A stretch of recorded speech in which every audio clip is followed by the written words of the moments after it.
Places everyone.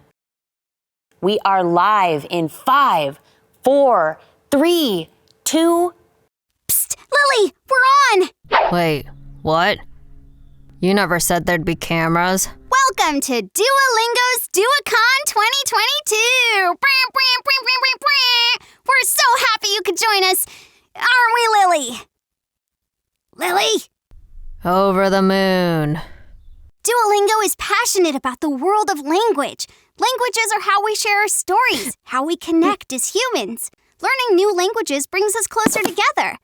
And as we all try to understand and communicate better with each other, do we need a universal language? A language everyone speaks, no matter where they're from.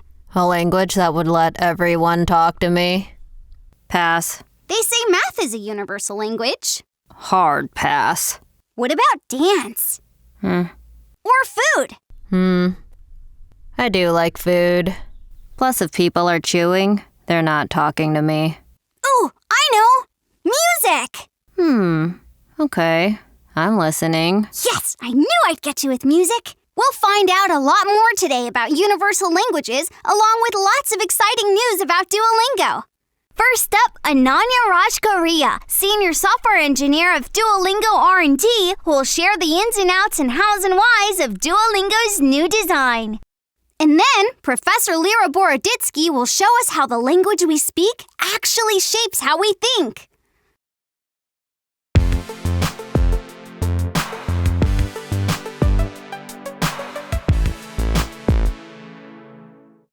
Take a moment to close your eyes and think about why you started learning a language on Duolingo.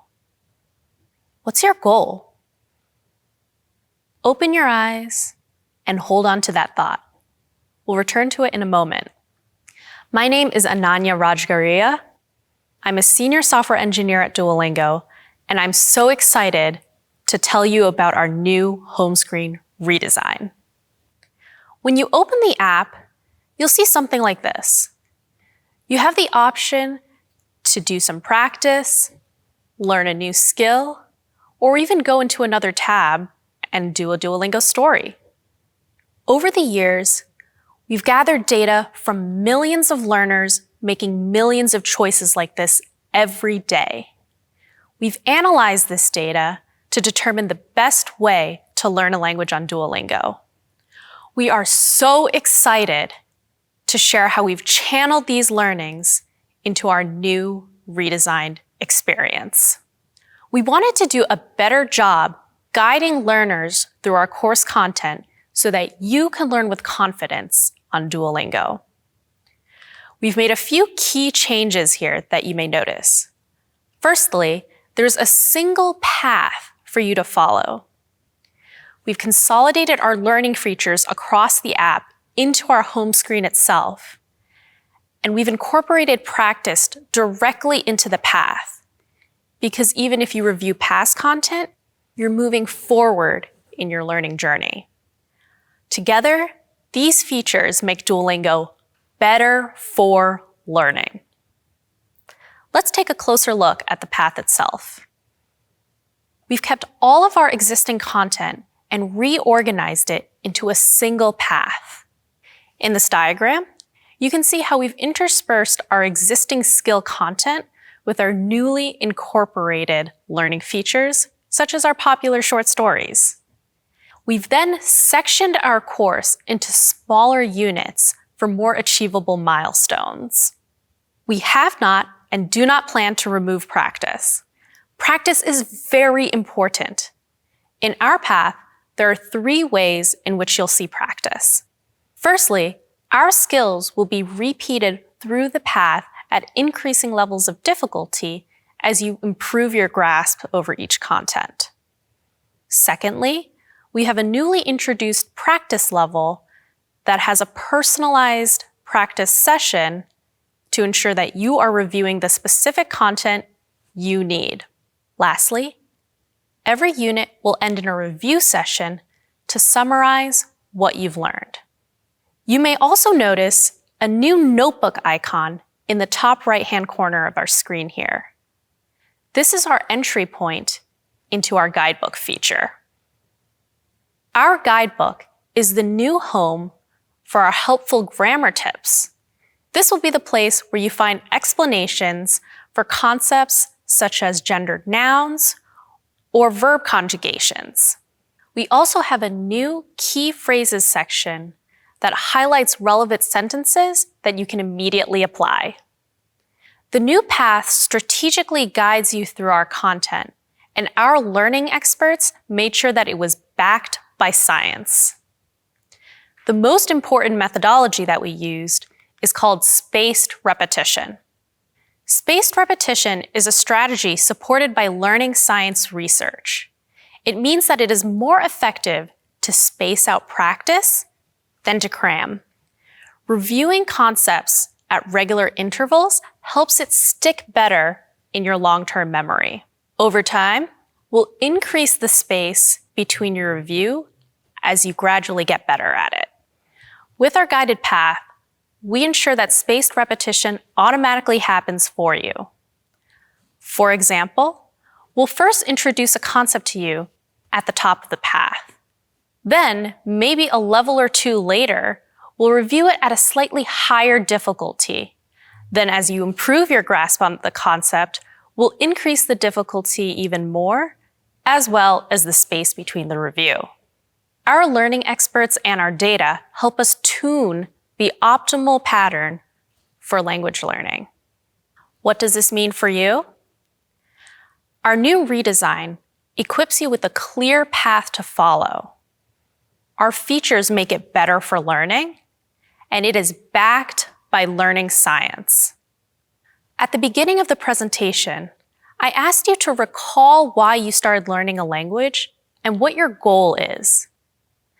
I invite you to take a minute now and share it with us in our live chat. With the newly redesigned home screen, you can be confident that with every step that you take on this path, we're getting you closer to that goal. Thank you.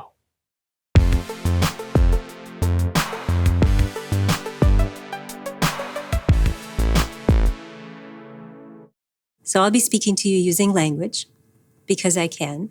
This is one of these magical abilities that we humans have. We can transmit our ideas from one mind to another across vast reaches of time and space.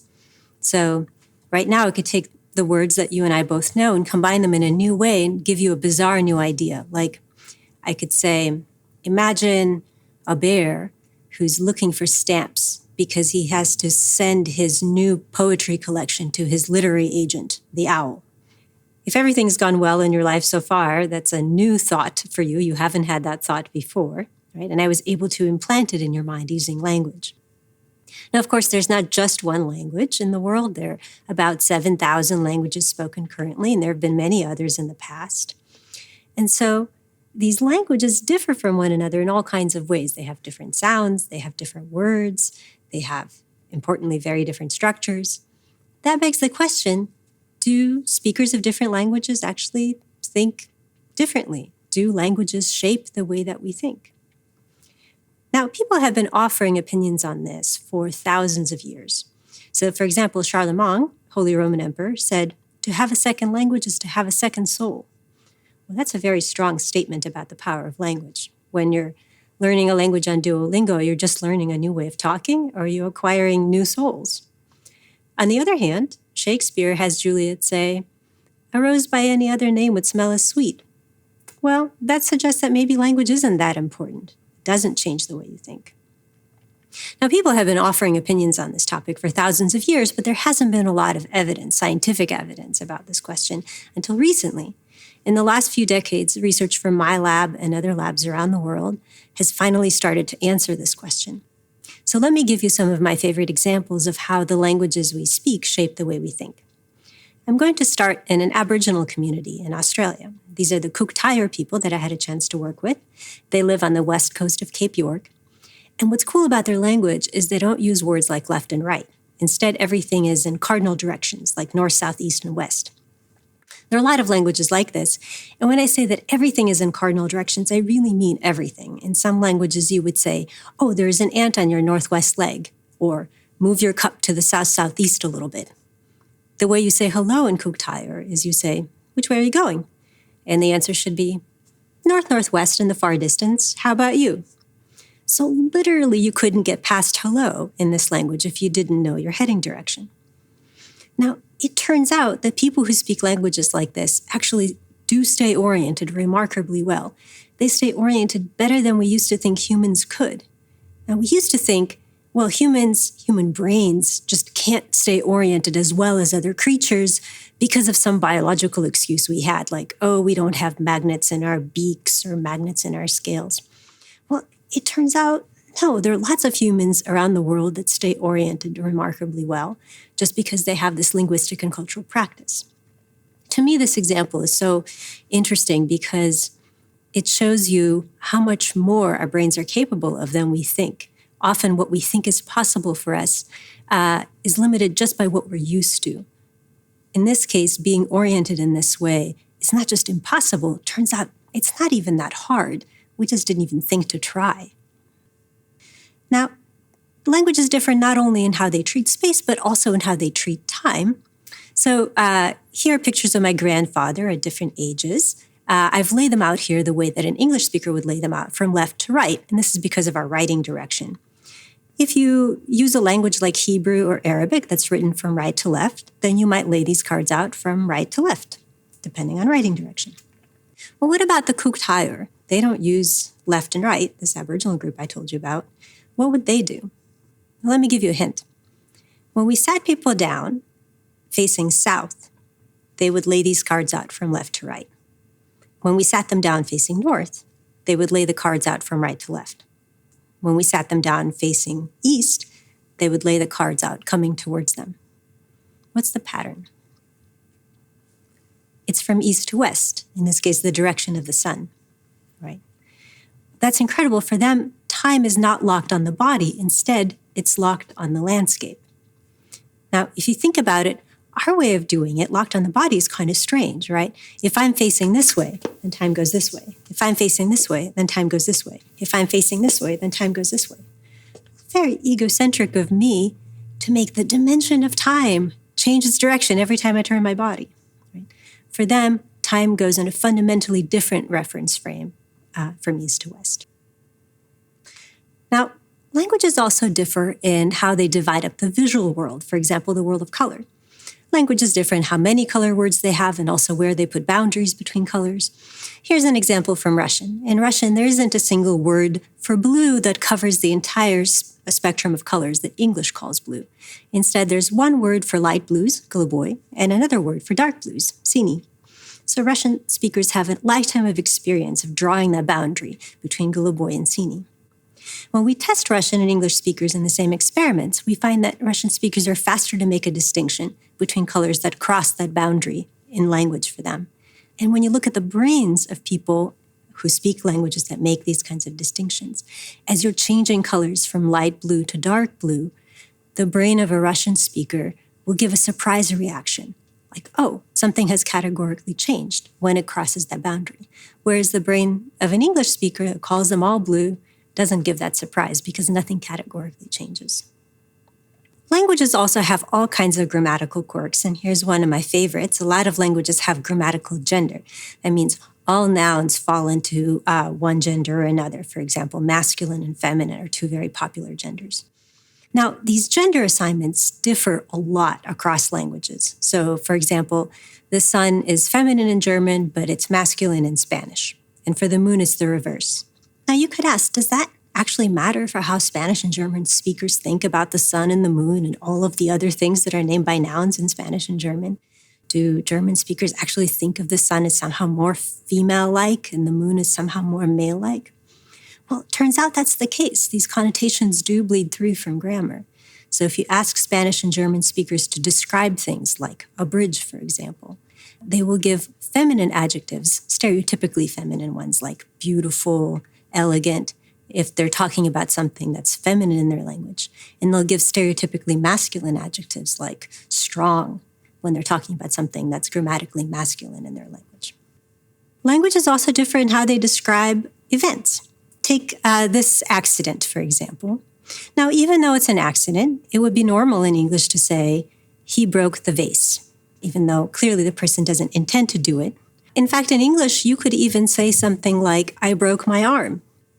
Now, in a lot of languages, you wouldn't use that construction, I broke my arm, to talk about an accident, unless you're a lunatic and you went out looking to break your arm and you succeeded, right? You got your arm broken. In a lot of languages, you might say, to me, it happened that my arm broke, my arm got broken, the vase broke, or the vase broke itself. There'd be a different construction if it's an accident. Turns out this matters for what people attend to and remember when they're looking at events. So English speakers, when they look at videos of accidents, because English describes these accidents as he did it, he broke the vase, English speakers remember who did it. They pay attention to that. But speakers of other languages, like Spanish, for example, are less likely to remember who did it if it's an accident, but they're more likely to remember that it was an accident. They're more likely to remember the intention. So here you have two people looking at the same event, but remembering different things from that experience. Of course, this has a lot of consequences for eyewitness testimony. It also has consequences for blame and punishment. So depending on how I describe an event to you, even if you can see it with your own eyes, even if you can watch the video, if I say he broke the vase, you're more likely to blame and punish someone. You're more likely to ask for more money and damages, for example. So language guides our construal even when we can see things with our own eyes. Now, I've given you a few examples of how language shapes the way we think. I gave you an example of how language can create really big differences in thought, laying out space and time in completely independent coordinate frames. I've given you an example of how language can get in very early in our perceptual process. Of course, making color distinctions is this tiny little thing that we do, but we're making thousands of these distinctions all the time, right? And language is sneaking in and meddling even in these tiny little decisions. Language can also have really broad effects. So I gave you the example of grammatical gender, and of course it seems a little silly, but grammatical gender is a feature that applies to all nouns, requires wide-ranging agreement in the language. And so what that means is language is affecting how you think about anything that can be named by a noun. Well, that's a lot of stuff. And I also gave you an example of how language can shape things that are weighty, important to us. Ideas like blame and punishment, applications like eyewitness testimony. Now, I want to leave you with three thoughts. The fact that we have so many languages, the fact of this incredible linguistic diversity, is a testament to the true ingenuity of the human mind, right? We're able to invent not just one conceptual universe, but thousands of them. That's an incredible gift. Our brains are capable of a lot more than simply what we're used to. Unfortunately, we're losing a lot of this linguistic diversity at an alarming rate. By some estimates, half of the languages that exist today will be gone in the next 100 years. And for me, this is very sad because a lot of our science of the human mind and brain is based on, well, English-speaking American undergraduates. That excludes most humans, right? That makes our science incredibly narrow and biased. And as scientists who want to understand the mind, we have to do better. But it also gives us an opportunity to reflect. When you think about how people elsewhere think in ways that are different from you, it also gives you a chance to ask, why do I think the way that I do? How has the language that I speak shaped me? Or when I'm learning a new language on Duolingo, am I just learning a new way of expressing my thoughts, the thoughts I already have? Or am I actually learning new ways to see the world, new ways to think? And if language is such a wonderful, powerful tool for creating ideas and disseminating them, then that gives you the power to ask, what thoughts do I want to create? Thank you.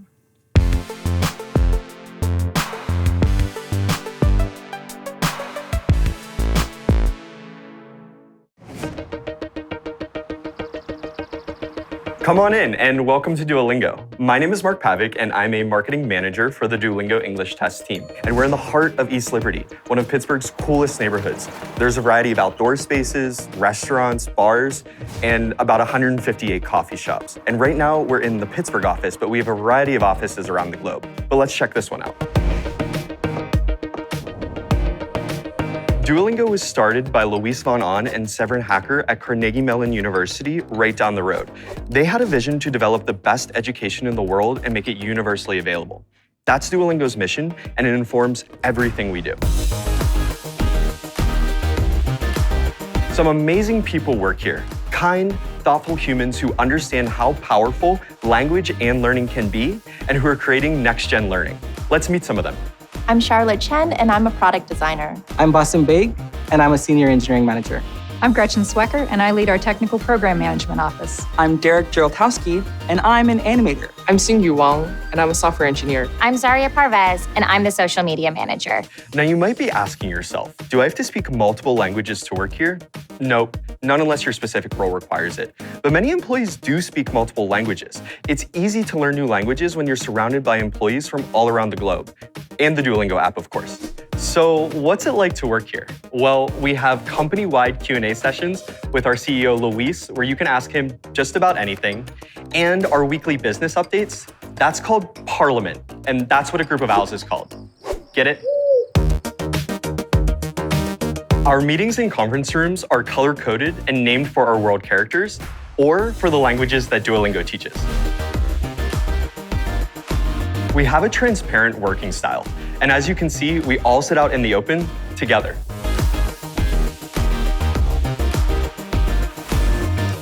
Even Luis, our CEO, sits here. We won't want to disturb him, as he's probably working. Okay. Let's keep moving. Duolingo encourages a healthy and sustainable lifestyle. We even offer a stipend if you walk, bike, or scooter to work. We've got a fully equipped gym and even a massage room. Okay. Well-being is really key. Every day, we have a communal chef's lunch with lots of inclusive options, and we even have special meals to mark key cultural moments.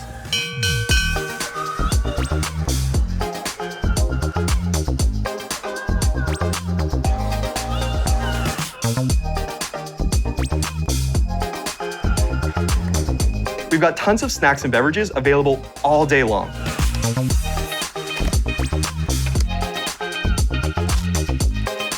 Mother rooms, and all gender restrooms. In short, Duolingo tries to anticipate everything you might need to make your workday better.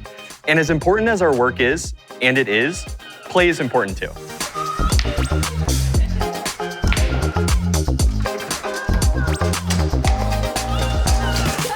In addition to our game room, we have a lot of activities like sports club, craft nights, bagel club, movie nights, and even boba tea runs.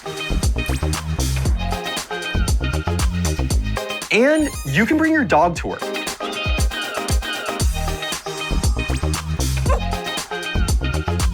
I get asked a lot of questions about Duolingo, but my absolute favorite is, will I get to meet Duo if I work here? Well, you just never know, but I will say, you better be careful what you wish for. All kidding aside, learning is in our DNA here at Duolingo, and we're all lifelong learners. And though we take our mission really seriously and work hard, we have fun along the way. It feels really good to make a difference because learning can and does change people's lives.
Daniel Falabella, General Manager of Duolingo ABC, is going to spell out how our literacy app is better than ever and how teaching kids to read is more important than ever. Then, Sammy Siegel, Senior Software Engineer, will sum up everything great about Duolingo's exciting new math learning app. And after that, Dr. Tom Crawford, Mathematics Fellow at University of Oxford, will fill us up on some surprising facts about pi. Before you get too excited, that's pi the math concept, not pie the dessert. Ugh. Where are you going? 2 talks about math. We need pie. The dessert. You're coming back, right? Right? Lily!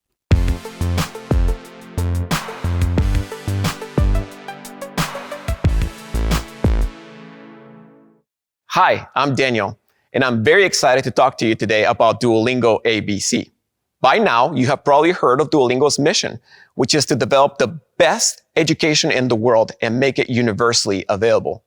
We at Duolingo ABC thought very hard about how we can contribute to this very important mission, and we decided to add this one word to our mission, which is to develop the best literacy education in the world and make it universally available.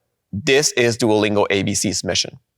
So Daniel, are you telling me that Duolingo has created a language learning app for kids? Not quite. What we have built is a literacy app, meaning we teach kids how to read in their native language.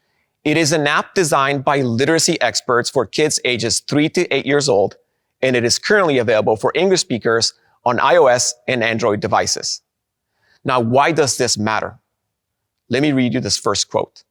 Academic success as defined by high school graduation can be predicted with a reasonable accuracy by knowing someone's reading skill at the end of 3rd grade. Now, I was born and raised in Guatemala, so when I hear the words 3rd grade, it means absolutely nothing to me. So to give you some context, 3rd graders are roughly 8 to 9 years old. Put this into context. You can predict an 8 or 9-year-old academic success by looking at their reading skills. Literacy matters. Early literacy matters a lot. The second data point, 60% of kids globally don't achieve minimum reading proficiency. Ouch. That's very rough. 60% of kids don't achieve minimum reading proficiency. This is one of the biggest motivators for what we're trying to do. So as we thought about how we can create an experience to help alleviate this problem, we thought about starting with kids. So let me give you some context. I have 4 kids under the age of 10. Here's my 6-year-old and my 8-year-old. And kids, as you know, are a lot of work, but they're also a lot of fun.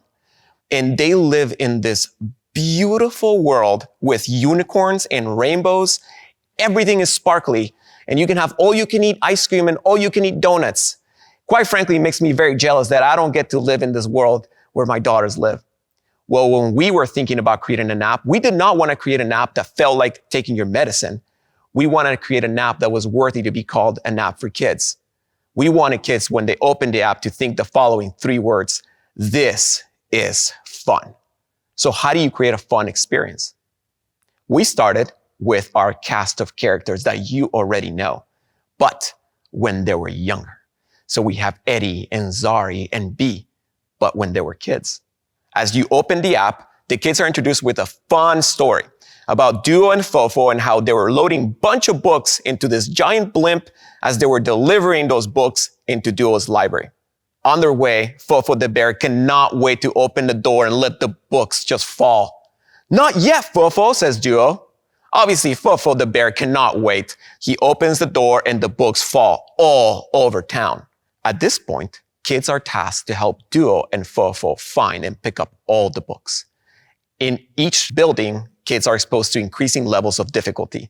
As they open and enter those buildings, they are exposed to a bunch of fun challenges and books that they can read at any time.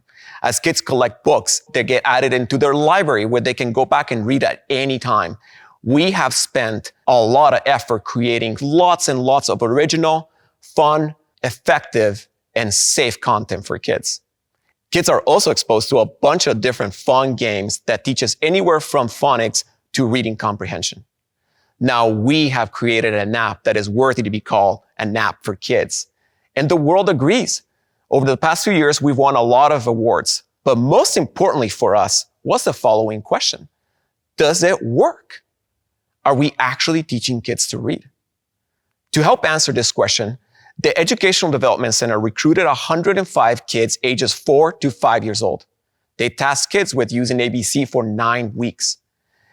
They assessed the literacy skills of these kids before and after using Duolingo ABC. And as bloggers say online, the results will blow your mind.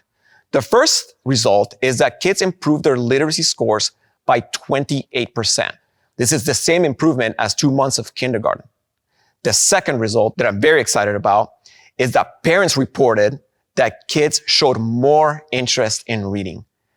We create an experience that not only teaches kids to read, but teaches kids to love to read. This is a gift they can take for the rest of their lives.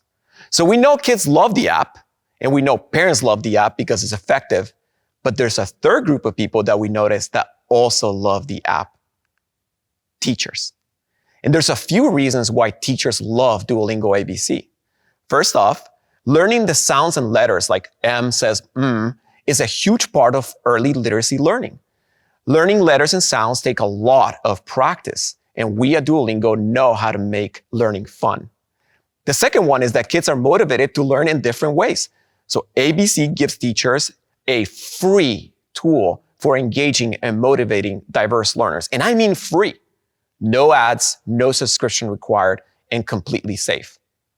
Another reason why teachers love us is that ABC takes kids step by step along a path that teaches fundamental skills in game-like lessons and stories where they can put their skills into action.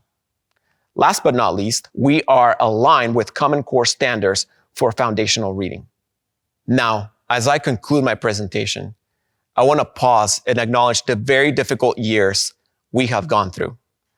Parents and caregivers have felt this increasing pressure around their kids' education as schools have opened and closed again. Teachers acting like superheroes, going above and beyond helping kids all over the world. We hope that Duolingo ABC provides some of the much needed relief that you deserve. So download the app today, give it a whirl, and reach out to us through our feedback forms in the app. We would love to hear from you. I know that together we can make a difference in improving literacy rates throughout the world. Thank you.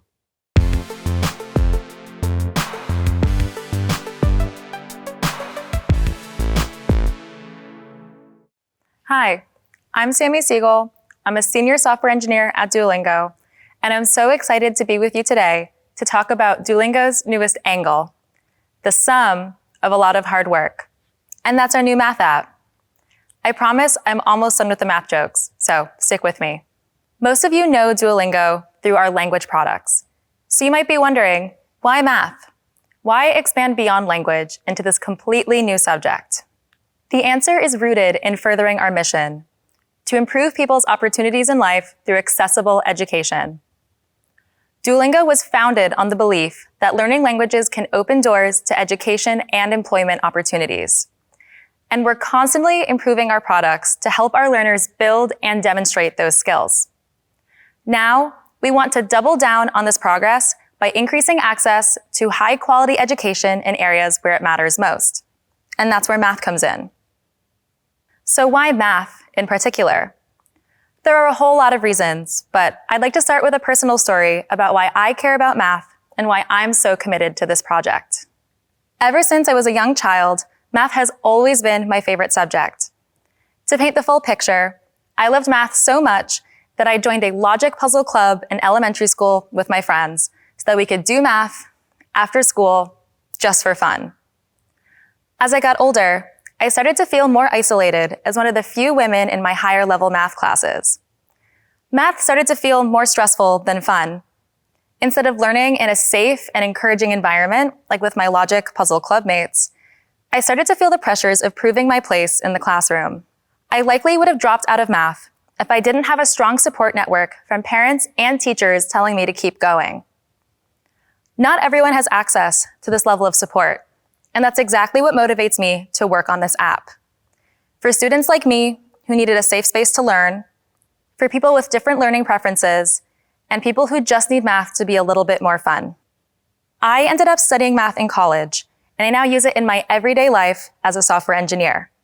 So gaining confidence in math was integral to getting me onto this stage today. My personal journey touches on two barriers to math achievement: access and anxiety. We know that math skills are essential to improving one's life. Whether you decide to cite the increases in income associated with math educational performance, or the better health outcomes, or simply the joy of appreciating one of my many math jokes. But not all students have access to the math education they need. This means they may go through school feeling uncomfortable with math, which can lead to math anxiety and math avoidance throughout adulthood. How many times have you heard someone say, "I'm just not a math person"? Maybe you've said it yourself while you're calculating the tip at a restaurant and all your friends are staring at you. These are just some examples of math anxiety, and I'm sure a lot of us can relate. To give you some numbers, in a recent survey, half of US high schoolers and 20% of adults suggested they had very high math anxiety. And math anxiety can have a ripple effect between teachers and their students and parents and their children. In fact, studies show that parents with high math anxiety can negatively impact their child's math achievement, especially if they help that child with their math homework. So, it's clear that there's an urgent need to make math more accessible and fun for everyone. Lucky for us, studies also show that apps are a really great way to help. This isn't terribly surprising to us at Duolingo. Our apps have made learning a new language more approachable and enjoyable for people who may have otherwise been too intimidated to try. With motivating streaks and gamified lessons, we know how to make learning fun. And that's exactly what we're trying to do with our math app. We've been focusing on elementary level math first, so we can help students and children improve their math at a pivotal point in their education journey. And we're also working on a brain training course for older students and adults, so we can help everyone, regardless of age or background, gain more confidence in their math abilities and break that cycle of math anxiety. Now for the fun part, showing you a little bit of what we've been working on. We've assembled an all-star team of engineers, learning scientists, and designers to build an app that teaches math the Duolingo way, through bite-sized lessons with delightful and interactive exercises, plus a streak to keep me motivated and gamified features like timed lessons. Similar to our language learning app, math courses are separated into distinct units with skills that teach you new concepts and allow you to practice what you've already learned. Users can start at any unit in the course, so you can align the app with what you're learning in the classroom or focus on areas that you want more practice in. Lessons are also generated with randomized numbers, so no two lessons will be exactly the same. This allows you to replay each skill multiple times and keep learning new things. And just like our language app, concepts are learned by doing and not by watching videos. Each lesson features interactive exercises that are uniquely designed to teach the specific math concepts. There are so many exciting interactive challenges in the app, but I'd like to highlight one of my favorites. When teaching measurement, we have an exercise that asks a user to drag and rotate a ruler to measure a given line segment. This simulates an activity that I remember doing in the classroom with a physical ruler. But because everything on screen is generated dynamically with code, the possibilities are really endless. We can change the length of the ruler to teach adding piece by piece, or we can change the object that we're measuring entirely. In this example, we can ask the user to measure the width or the height of the rectangle.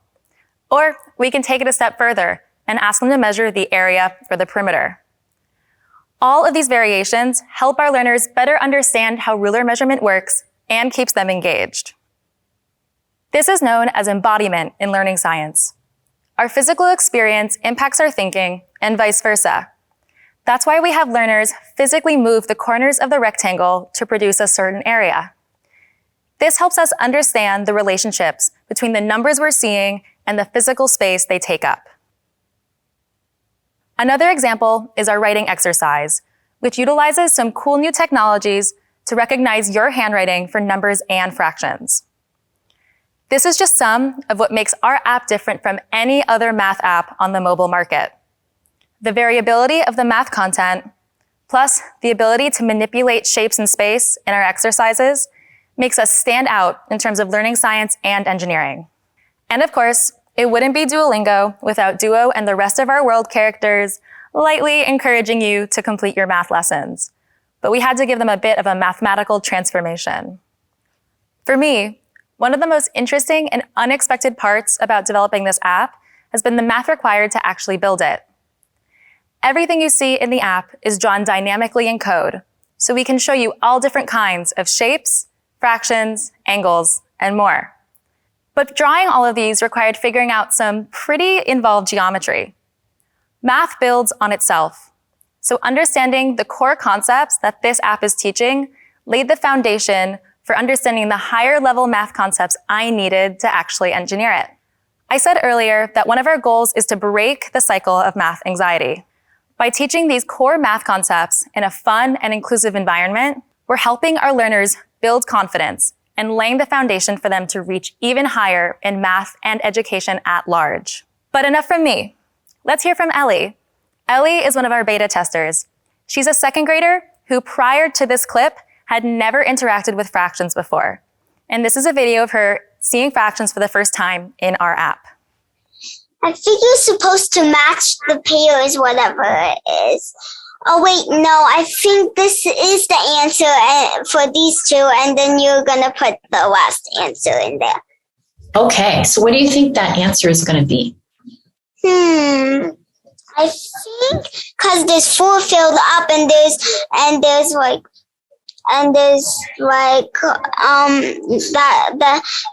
if there was another one, then that would be 5. So I think it's this one. Hopefully, both Ellie and I have gotten you really excited to try out the new math app. We're happy to announce that we're launching a beta version of the iOS app this summer, which can be used on iPhones and iPads and is completely 100% free. If you're interested in math brain training, or if you have a young student in your life, or you're simply just excited to try the app for yourself, you can submit your email to us at duolingo.com/math. And stay tuned for announcements about our official app launch coming later this year. Thanks for giving me a fraction of your time to go on this tangent about math. We really can't wait for you to try the app.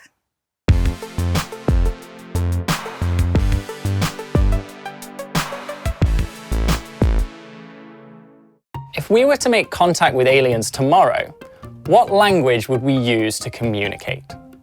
Hi, I'm Dr. Tom Crawford, and I'm here at the University of Oxford to talk about maths. Maths is often referred to as the language of the universe, and we've been sending mathematical signals into space for over 70 years. But how universal is it? Let's take possibly the most famous mathematical object, pi. As a mathematician, I might define pi as the distance around the edge of a circle divided by the distance across the circle passing through its center. If maths is truly the language of the universe, then it would be fair to expect us to be able to use it to describe pretty much anything. And the same goes for pi. Join me as I share with you some of my favorite alternative definitions of pi, which shine a light on the truly universal nature of maths as a language. Starting with football. When taking a penalty, the aim is to kick this football from 12 yards past a goalkeeper into the net behind me. Studies have shown that on average, a goalkeeper covers a semicircular area with a radius of 2.83 meters, which looks a little something like this. Therefore, when a player is taking a penalty, they should aim outside of this diving range. To allow for some error in the shot, we actually want to position a circle in the top corner of the goal because the center of this will be the equal distance from the goalkeeper, the crossbar at the top, and the post at the side. So the question becomes, how big is this circle? So let's start by drawing a diagram of our setup. This rectangle represents our goal.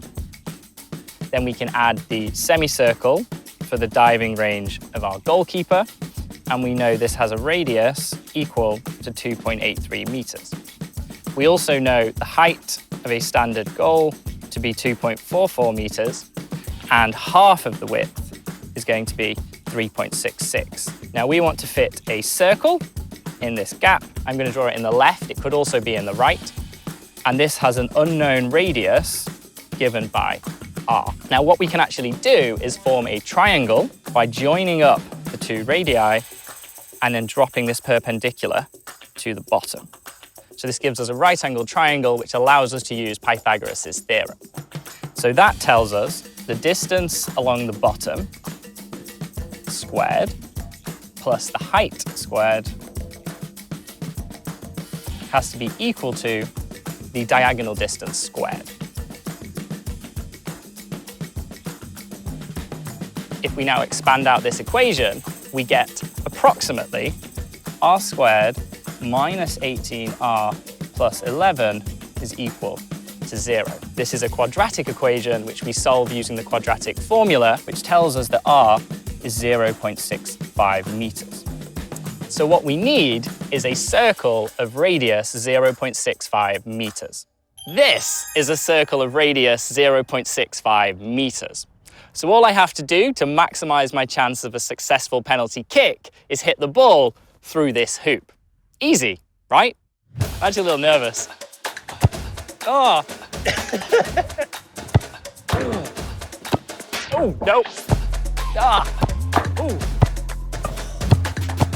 This is the one. Oh, I knocked the hoop out of place. This really shouldn't be that hard. This one.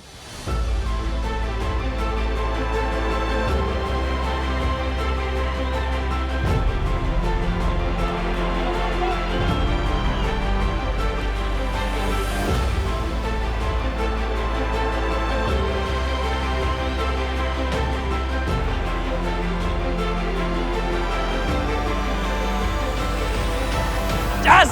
Go! Win for maths right there. Straight through the hoop. Now we've seen me eventually hit the perfect penalty, you may be wondering what all of this has to do with pi. Now the area I was aiming for was of course a circle. And the area of a circle is equal to pi multiplied by the radius squared. So we can rearrange this expression to get the following. Pi is equal to the proportion of area for a perfect shot multiplied by the total area of the goal divided by twice the radius of the perfect placement circle squared. Our first alternative definition of pi. Next up, the Titanic and ping pong balls.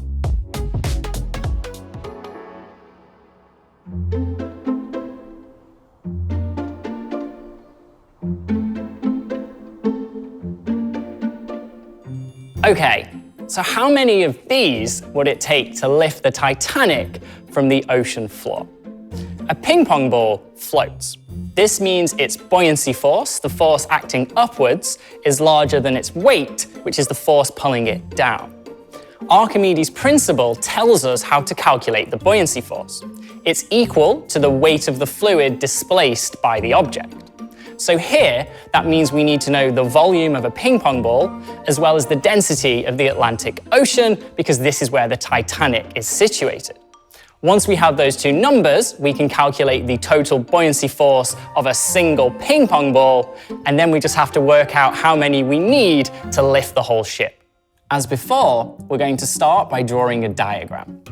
So this is my ping pong ball, which has a standard weight equal to 2.7 grams, and we need to calculate the buoyancy force.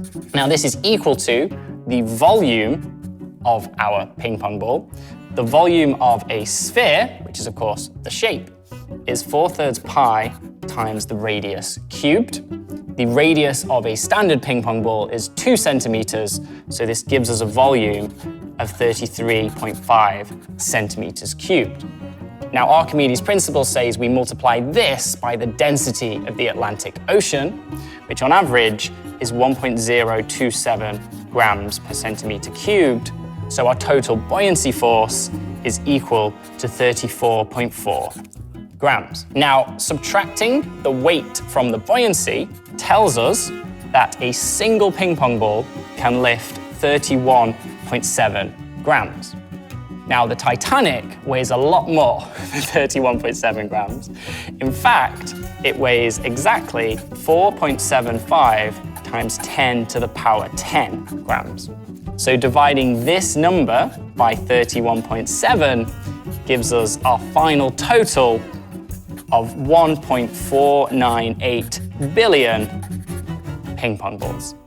Now, unfortunately, I can't do this with the real ship for a whole host of reasons, not least because we don't have the budget. However, I do have this 3D printed model, this rather large tank of water. So, let's sink the Titanic, shall we? Here goes.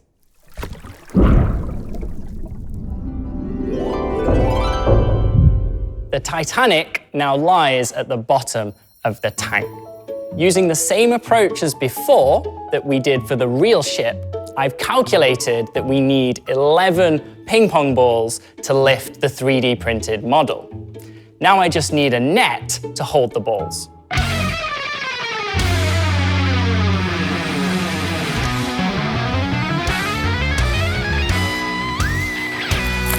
Ta-da!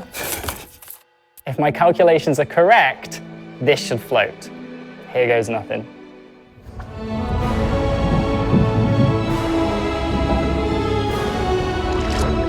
Woo! Another win for maths.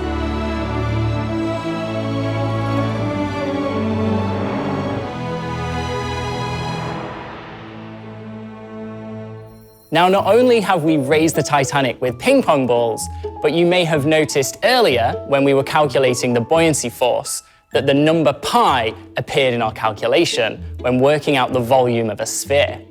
So, once again, we can rearrange the expression to get the following. Pi is equal to 3 times the weight of the Titanic divided by 4 times the number of ping pong balls required to lift the Titanic, times the density of the Atlantic Ocean, times the weight of a ping pong ball, times the radius of a ping pong ball cubed. Our second alternative definition of pi. For our final definition, I need to head to the kitchen. Let's go. Welcome to the Tom Rocks Maths Kitchen. Now, pi isn't just a number, it's also a tasty snack. So I'm going to be baking a pie-shaped cake using this fantastic dish. And not only is my cake going to be pie-shaped, all of the ingredients are also in multiples of pi. Let's do this. The only place to start is going to be with the appropriate attire. And then I believe, yep, the first ingredient is pie eggs. I can do 3. 1,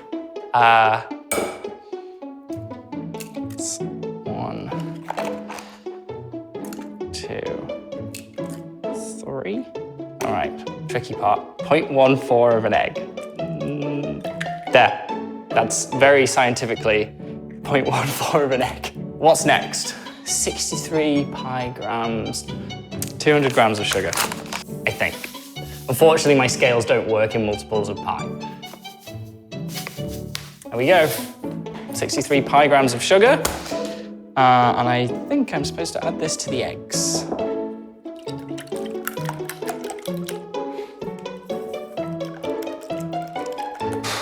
It's hard work.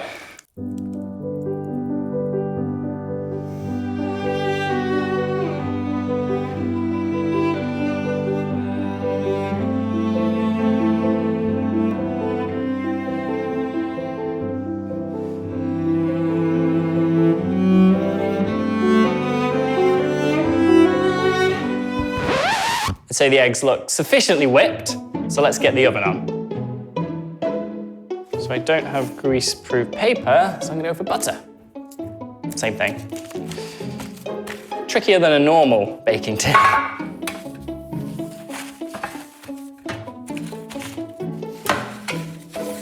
Sufficiently greased. Okay, 45 pi grams of flour. Going with 140. All right, baking powder. Teaspoon? About small teaspoon? I'm going with that. Pi grams. Again, super accurate. I think these were supposed to be sieved, but it's gonna be a lumpy cake. My cooking skills are really coming to the fore here. I need butter, 14 pi grams. Okay, let's weigh this out first. This might be too much. Way too much. That'll do. So I do have a nice trick for melting butter. You do it in hot water. If cooking shows have taught me anything, you melt the butter in a bowl in hot water. Some excellent fluid dynamics going on in there. Starting to look like a cake. That's hot, that's hot, that's hot, that's hot. Okay, vanilla, 2 teaspoons, approximately. Oh. It's gonna be a very vanilla cake. We don't have to eat this. Come on, stuff cool.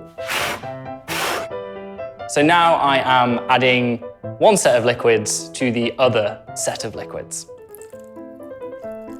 Though I get to do it in a figure 8. I do like that. That's maths. Feels like a cake mixture. I think it's time to put it in the tin. Oh. Looks like a cake or a pie. Pie-shaped cake. Pie-shaped cake. Right, let's put it in the oven.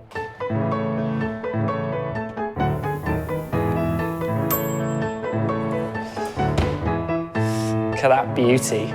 All right, time to decorate my cake.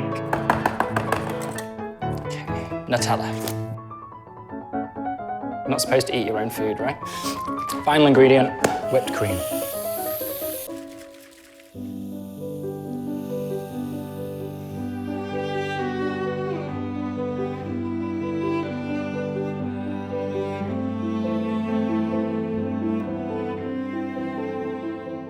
Just look at that masterpiece. Not only have I baked a pie-shaped cake, but all of the ingredients are multiples of pi, making this our tastiest definition. Now, for our next definition of pi, I'm gonna need a chess book. All right, I guess we're just doing 3 definitions of pi, or more accurately, 3.14 definitions of pi. Thanks for watching.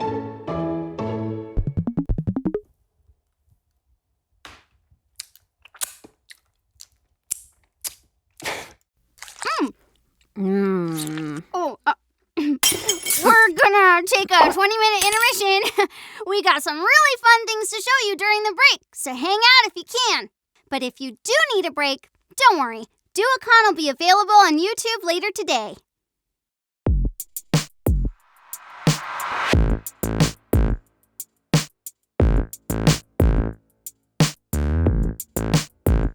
My name is Pamela Parks. I teach Spanish, French, and Japanese out here in the beautiful Pacific Northwest at a high school named Cedar Crest.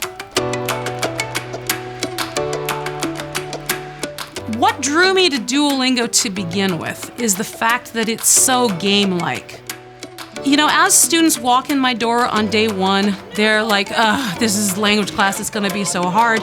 And so for me to lower this voice in their head that says, oh, this is too hard for me, I can't do it, the best way is to play games. And when the students are having fun, they're not thinking about learning, they're not thinking about, oh, wait, do I need to match the adjective to the noun? They're just trying to win the game. And I know that they are getting a quality education that I have control over because of Duolingo for Schools, and I have knowledge of what it is because of Duolingo for Schools. Pause au printemps. Pause au printemps. Il ne va pas. Techniques that Duolingo employs that helps me tremendously in the classroom. Item number 1 is spaced repetition. We know from brain research how important it is to have that spaced repetition. That is, you learn something and then it starts to fade from memory and then you look at it again and then it starts to fade from memory and you look at it again. That is really, really crucial. Having comprehensible input is also very important in language learning. You'll learn faster if you learn words connected to each other. So the Duolingo stories give us that comprehensible input. It's gonna make my students go light years ahead, the more stories I can get them to read. Before Duolingo, I had a workbook that came with my textbook, and I felt compelled to use it, even though some of the parts of it were really boring. When I got braver as a teacher and braver with Duolingo, I decided, you know what? I would much rather have the students going home and playing a game than doing the workbook. So eventually I threw the workbook out, and frankly, grading Duolingo is much easier than grading a workbook. One of the things I love about Duolingo is adaptive. The student gets something wrong, they have to keep doing it until they get it right. Previously with the workbook, the students would turn it into me and I would grade it as fast as I could, because I know that the next important thing is that the students get feedback as close as possible to when they've actually done it. Well, Duolingo's doing all that part for me now. So Duolingo tells them, I'm sorry, it's wrong, try again. The student tries again, it gets deeper into their long-term memory. It might have taken them 7 minutes instead of 3 minutes. They got it. This might have taken them 10 minutes instead of 5 minutes. It doesn't matter, as long as they got it in the end. I know they got 100% on it. The Duolingo Educator Network is hands down the absolute best professional learning community I belong to. It's just wonderful to be able to bounce ideas off of people all over the world. I'll post an idea for, hey, I'm thinking of trying this. It just makes whatever we all come up with such more robust in the classroom. I'll end by saying that there are other language learning apps out there, and I have dabbled in all of them. But Duolingo is the one that gives me the most support as an educator. Duolingo is the one that allows a platform for me to meet other teachers around the world. Duolingo is the one that allows me to track my students. Duolingo is the one that allows me to push assignments out to my students. Duolingo is the one that makes it the most fun for my students so that they want to keep coming back to it and they want to keep using it.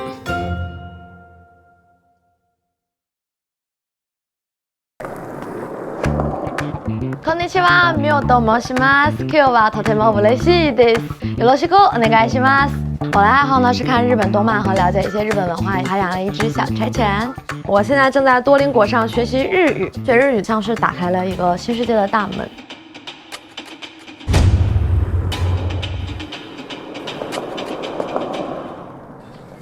利用我的碎片化时间来学习多邻国，大概每天会使用半个小时左右。今天是我在多邻国打卡的第72天，现在我在多邻国已经闯了几十关了。我从小就看《火影忍者》，它里面的情节特别有意思，讲朋友、讲友情、讲成长、讲经历，最重要的一个词是羁绊。我会对着它的翻译一起学语言，能听懂一些自己学会和学过的单词，就会有一些小小的窃喜和一些成就感。因为我是做广告行业的嘛，日本广告里所表达的幽默感和它深层次的洞察也好，或者是形式也好，我都会有所感受。对于一个上班族来讲，我没有固定的大块的时间去学习。多邻国呢，它能够帮助我利用好我的碎片化时间。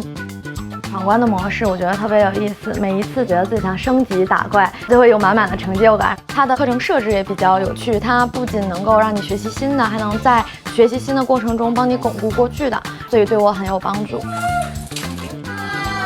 希望能够把日语学通学会，有机会去拜访日本的广告公司。未来我可能想要去日本生活，想要更加的去了解这样的一个文化。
Introducing the English test designed for you. Convenient, fast, affordable, and trusted by top universities around the world. English testing no longer means paying hundreds of dollars, making appointments, traveling to the test center, and a long, stressful test experience. Now, you can certify your English online, anytime, anywhere in the world, for only $49. All you need is a computer, your ID, and 1 hour alone in a quiet room. You can take the test whenever you're ready, but be sure to follow all of the rules. The difficulty of the test adapts to each test taker, and it uses unique question types and artificial intelligence to accurately measure your English level in a fraction of the time. Each test is secured by remote proctors, AI, and computer vision technologies. You'll receive your results in 2 days, and you can instantly send them to an unlimited number of schools. Experience a better way to certify your English with the Duolingo English test. If you put that first foot forward, you have the ability to learn a language. Me llamo Tommy Thompson y soy un jugador profesional de fútbol. Duolingo was my first real experience where I reached the point that I was comfortable enough to speak Spanish. My goal initially was to be a bridge in the locker room where the primary language was Spanish. Gracias a Duolingo, tengo la habilidad de conectar con mis compañeros de equipo de países diferentes. Me gusta usar Duolingo 15 or 20 minutos cada día. Immediately you start translating, you start finishing sentences. Te caliento la cena. So every time I would learn something in Duolingo, I would then try to apply what I learned immediately that day in the locker room. Puedes verlo en la cara. Estaba muy nervioso. You're one of the players that I've interacted with the most in Spanish, actually learned English as well. ¿Qué piensas sobre el partido ayer? Muy bueno, ¿no? Was a tough game. It's a special feeling to be able to communicate with someone in their own native language. I never thought I would be able to do it. At the end of the day, the most important thing in any language journey is that consistency, and Duo the Owl helps you out with that. I've been doing Duolingo for 3.5 years now. It still feels fresh.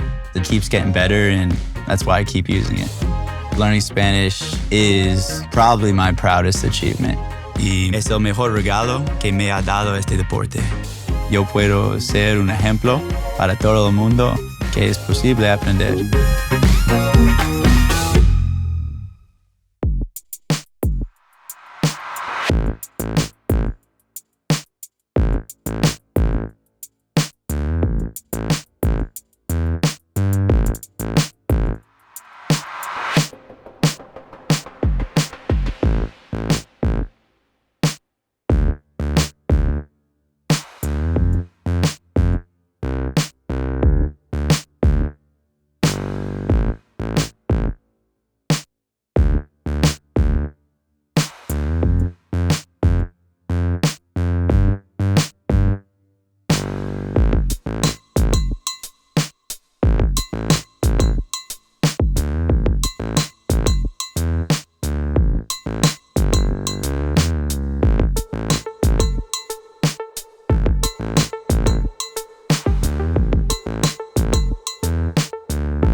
Today on Lily's terrifying experiments in social awkwardness, it's besos. Hand on shoulder, lean in to the left, cheek to cheek, tiny air kiss.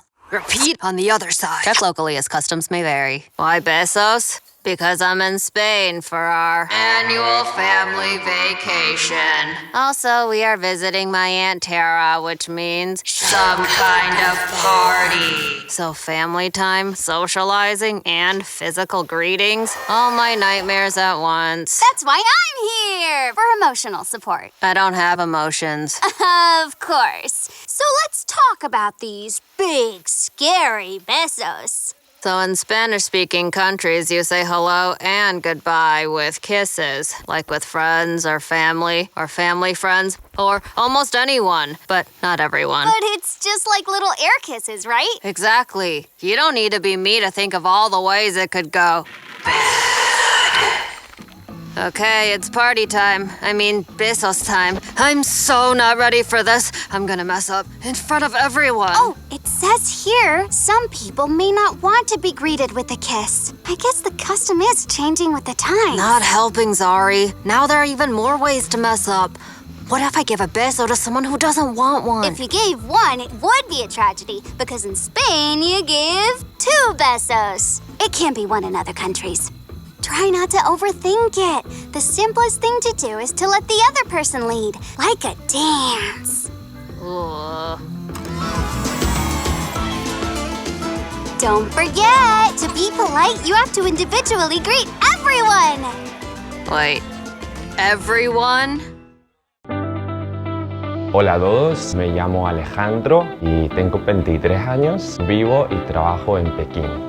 大学念的是西班牙语，语言让我交到了特别多志同道合的朋友。It's $1. 我是从2014年开始使用多邻国的当时年度的教育软件推荐就是多邻国，就把它下载下来了。我最近在学习的是挪威语的课程，在挪威语的学习者里面的话，我的排行应该是在第16名的位置。我大概会利用碎片化的时间，比如一次10分钟，一次15分钟这样。2年前，我在北京就找到了一个线下的语言爱好者的聚会的活动，让我建立起了我在北京的朋友圈。我的室友的话，一个是美国人，他会的繁体字比我还多。是不是我的母语我忘了。学语言，这让我交到了许多兴趣相投、有意思的朋友，让我看到了更完整的世界。多邻国最吸引我的特点就是它的语言课程比较丰富，你可以接触到几乎所有语种的课程，这对保护土著语言、保护濒危语言十分有意义。我觉得多邻国是不是也可以开发一些咱们中国方言类的课程？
for sticking around. Did I have a choice? You didn't. They did. But you'll all be glad you stayed, because our next speakers are amazing. First up, Linda Semensky, head of animation and scripted content on the Duolingo Studios team, will pull back the curtain for a peek behind the scenes at the stories and characters of Duolingo. And share some surprising new details about us. Wait, what? What kind of details? Don't worry. Nothing embarrassing. Probably. Huh?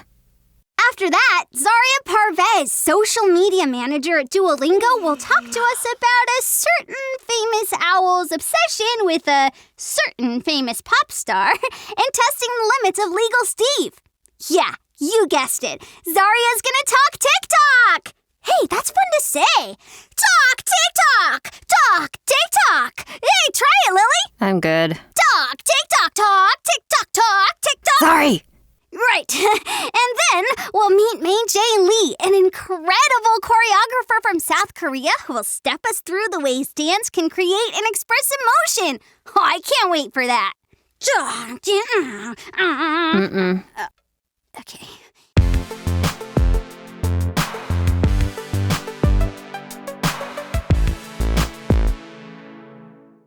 Hi, I'm Linda Semensky, and I'm here today to talk to you about storytelling and character development, which are very important to us here at Duolingo. You might be wondering why. What do storytelling and character development have to do with language learning? After a career in television animation, I found myself thinking about what was next for animated storytelling. Thanks to advances in technology, animated characters are not only turning up in film and television. Many of the most popular apps and games also feature animation.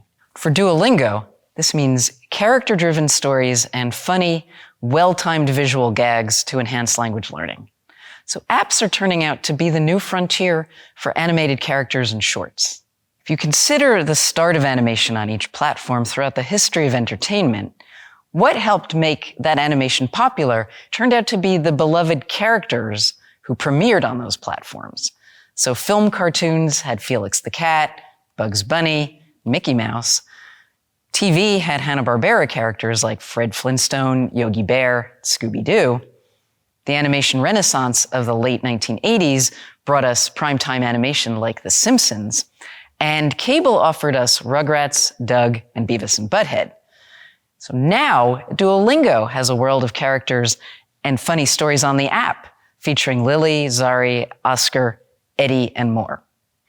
The characters at Duolingo guide you through the language you're learning, while also starring in stories about their lives and their friendships. We've long known in TV that funny stories and characters help you learn educational material better. If you're laughing, you're learning. That was something I heard all the time. And it turns out that language learning and storytelling fit together perfectly, creating an experience that is both immersive and a lot of fun. But how did Duolingo get here? Well, when we first launched stories, we saw that learners really enjoyed them. They blew through them and constantly asked for more, faster than we could write them. So to meet this demand and to write as many stories as we needed, we had to create a well-defined cast of memorable characters to write about. And having recognizable characters from one story to the next helped build an entertaining world inside Duolingo that people could connect with. So characters with more compelling personalities lead to better stories, and their quirkiness helps make the app a lot more fun. But they're also great for propelling learners through the app. As you get to know the characters and start to care about what's happening in their lives, you want to find out more about their relationships, their goals, their backgrounds, and why they do the things they do. Like, why does Lily seem so annoyed all the time? As you make your way through a Duolingo course, the language in the app begins to get more complex. And as your mastery of the language improves, the stories and the interactions between the characters get more complex as well. So not only do we offer hundreds of funny, engaging stories, they're also designed to be understandable at your current level. So that helps you feel a huge sense of accomplishment, that you're able to follow a story and get the jokes in another language. So this is all part of our goal to motivate you to keep learning and to see the rewards for all the work that you're doing. You may not even realize that as you dive deeper into the character's lore and stories, you're tackling this tougher content and learning at a higher level. So as you advance, you'll start to see new and more complex formats, such as journal entries, personal letters, or even some reviews from our characters. These different kinds of texts allow you to know the innermost thoughts of our characters, not just what they say to each other, but for example, what Lily thinks about the local performance of Romeo and Juliet. Spoiler, it's not as good as Space Viking 2. We're also working on giving our characters long-term arcs that stretch across these language levels. So we hope it'll feel like you're watching a sitcom unfold as you progress through a course. So you might see Lily and Zari start a band, think about college. Perhaps Eddie finds himself in a real relationship that lasts longer than one date, or maybe Oscar's art will even finally be appreciated. And we try to have all of this feature irreverent humor, relatable situations, and character archetypes that are recognizable to people everywhere. We look for stories about universal themes and relationships that exist across cultures. So we can take on the comical ways parents and their children relate through stories about Eddie and Junior. Lynn and Lucy allow us to look at intergenerational relationships and how grandparents always want the best for their slightly unmotivated grandchildren. And we go deep into the relationship of best friends Lily and Zari as they get through high school, attend parties and dances, perhaps even start a ghost hunting business. So how do we do all this? We work with a team of writers, many of whom write for other media like television. And we approach storytelling using best practices from television series development, an area I know well. We've developed what in animated TV is called a character Bible, describing the personalities of each of the characters. We make sure each character has a full set of traits, personal interests, and a unique outlook on life, as well as some real flaws. And we make sure each of the characters has clearly defined goals and motivations, and we give each one challenges that they need to overcome, some sort of roadblock that keeps them from easily achieving whatever it is that they're trying to accomplish. We want our characters to be authentic, believable, and recognizable, like Lily, our introverted and unenthused teen. Now, you might know someone like that. She seems not to care about anything, but she secretly cares a lot. In fact, she cares so much that she's worried that people might make fun of her. So she tries to seem like she doesn't care at all. But one thing she cares deeply about is what her best friend Zari thinks. Now, Zari is optimistic and overachieving, and she feels things in a big way. And when you pair a snarky 16-year-old with a super enthusiastic and excitable friend, suddenly there are a lot of funny stories to tell. So we've noticed Duolingo fans getting excited about our characters' lore and piecing together their backstories. When we revealed in December's monthly challenge that the bear's name was Falstaff, many of you got really excited. And that was exciting for us, too. There's more of that to come, along with lots more storytelling with our characters on the way, including animation, some of which you might be watching today. All the work we're doing on developing the characters and their backstories and arcs adds a fun element to learning on Duolingo as you work towards getting better at the languages you're learning. And we can't wait to see what's next for the Duolingo characters. They've already surprised us with the lives they've taken on in the company and with all of you. So thanks, everyone. And Lily, I hope I didn't tell our DuoCon attendees too much today.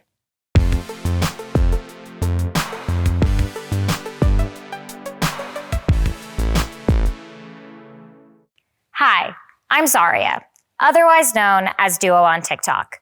Those random comments on your one video that accidentally went viral, that's me. Or that video of Duo giving birth to sponges, well, that was my chaotic brain. Back in April, I was standing on a stage, pretty similar to this one, as the youngest person in the room accepting an award for Social Marketer of the Year, because I made an owl twerk on a conference room table. Now, many of us have seen the numbers. 4.5 million followers in just 6 months. And that's cool and all, but numbers are always boring to me anyways. I don't think they tell the real story. And the story I'm about to tell you today is the real story of Duolingo's TikTok success and how we became one of the leading brands on the platform. The story of how a $0 budget, a crusty owl suit, and a phone made Duolingo TikTok famous. I had every single odd stacked against me. In fact, at one point, I was even told that TikTok just wasn't a company priority. That wasn't gonna fly. Now, if there's one thing you take away from this talk today, I hope it's this. There is a method to the madness. Nothing is ever random, chance, overnight success. It's calculated risk. As someone who likes to be in control of every situation, I thought it might be helpful to let you know what I'll be covering today. First, we'll jump into intersectionality and how it's the golden ticket. Then, we'll talk about calculated risk, what it is and how we've defined it at Duolingo. And lastly, the road to virality, the ups and downs, the ebbs and flows, and really everything I've learned along the way. Cool? Cool. Let's jump in. For those of you who don't know, intersectionality is defined by the different systems of discrimination, whether that's based on your race, your age, your ethnicity, your religion, how they all intersect together to create unique dynamics, effects, and perspectives in the world.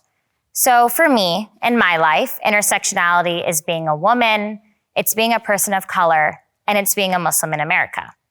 Intersectionality catapulted our vision to take risks. Risks that were bold enough to make an impact, but for the most part, still on the right side of the line. I'm here today to convince you that when you have a foundation of intersectionality, whether that be in your school, your work, or wherever you are, success is inevitable. Simply put, if you want to speak and connect with a certain audience, have somebody from that audience creating the work for you. And it doesn't hurt to pay them well. Now, before I get ahead of myself, I'd love to share a story of a beautiful angel born in 1998 to two Pakistani immigrants in one of the whitest cities of America. What a lovely family photo, right? Wrong. As you can see, in a family full of doctors and engineers, I decided to be an owl on TikTok.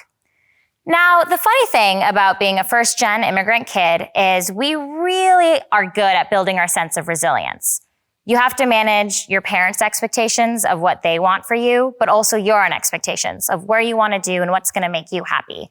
So when you have strict immigrant parents, you get really good at managing some resilience. Jokes aside, the best superpower any social media manager can have is shapeshifting. And if you really think about it, anyone with a first-generation intersectional background, regardless of ethnicity, really nails down this skill. For example, one day, I can be the perfect Pakistani daughter to my mom and her friends at a dinner party. And then the next day, I can be in the high school lunchroom pretending my mom didn't make me Pakistani food for lunch. You see what I mean? Managing different identities at all times. So when you're trying to manage your identity, your parents' identity, what you think your identity should be, all while going through puberty, you become really good at understanding how people think, act, behave, but most importantly, perceive the world around you. And I'd argue that the hard skills of social media can be taught. You can teach someone to hold a camera, you can teach someone to comment, to trace the analytics, but the gut intuition that comes from an intersectional background of growing up with this your entire life, it's undeniable. All right, let's transition into something a little bit more fun. One of the million-dollar questions I get asked by literally everyone is, how are you not fired yet? And the short answer is, no, I'm not fired. I'm clearly on the stage talking to you. And no, I've never been threatened to be fired. But it is a legitimate question, knowing the kind of content we can put out there. But we all know to break through the noise, you need to involve risk. And that's the cornerstone of good marketing, good social, and really anything good with impact. But then that begs the question. I know I have to take risk, but how do I walk the line of, well, not getting canceled? And as someone who has been on both ends of that spectrum, I'm here today to tell you about a concept that we call calculated risk. At Duolingo, we define calculated risk as a consciously bold decision that marries intention and impact. Now, that sounds like a very jargony phrase, and the answer is, it kind of is. I'm just trying to define what goes on in my head before I hit post on a TikTok video. So in these next few slides, I'm going to explain to you the thought-by-thought discernment process of what goes on in my chaotic brain. So here's my step-to-step guide to calculated risk. First, you must ground your brand in a human truth. At Duolingo, our human truth is language learning is hard, so we make it fun. So when we're posting content, we often ask ourselves, are we having fun? Is this actually funny? Is this something we would want to engage with if we were a consumer? And if the answer is yes, we post it. And if the answer is no, it's gone. The trusty cost-benefit analysis. There is always something to gain, and there is always something to lose. Now, what's funny is that something that you guys love and enjoy externally can be absolutely despised internally. So as a social team, that's a moment where we ask for forgiveness instead of permission. And lastly, you should be ready to engage with your community. If you're going to post something bold out there, be ready to talk to them. Have your ear on the ground and see what their reaction is. That common banter you see on TikTok videos is us being ready to engage with you and see what you're feeling, what you're excited about, what maybe you don't like. And in that time, we really start to build brand love and trust with our consumers and our learners. Lastly, I want to talk to you about the road to virality. It's never a fluke, but it's often based in human truth. Now, another thing about social is that a lot of people think it's just random, arbitrary, it kind of just happens. And while I would love for us to just be able to throw spaghetti on the wall and see what sticks, that's not really how it flies out here at Duolingo. The reality is that there's actually a lot of thought and process that goes beyond our strategy. See, Duolingo's always been fun. Again, our human truth. Language learning is hard, so we make it fun. That has existed far before I even existed. My job as a social media manager was to bring that same energy you see in our app to TikTok. Learning and mastering TikTok is actually pretty similar to learning a language. The more you immerse yourself and interact with the content, the more it makes sense. So these are lessons I've learned along that road to virality and things I've learned in my 20s as I'm starting out my career very much in the public eye in front of all of you. So let's jump in.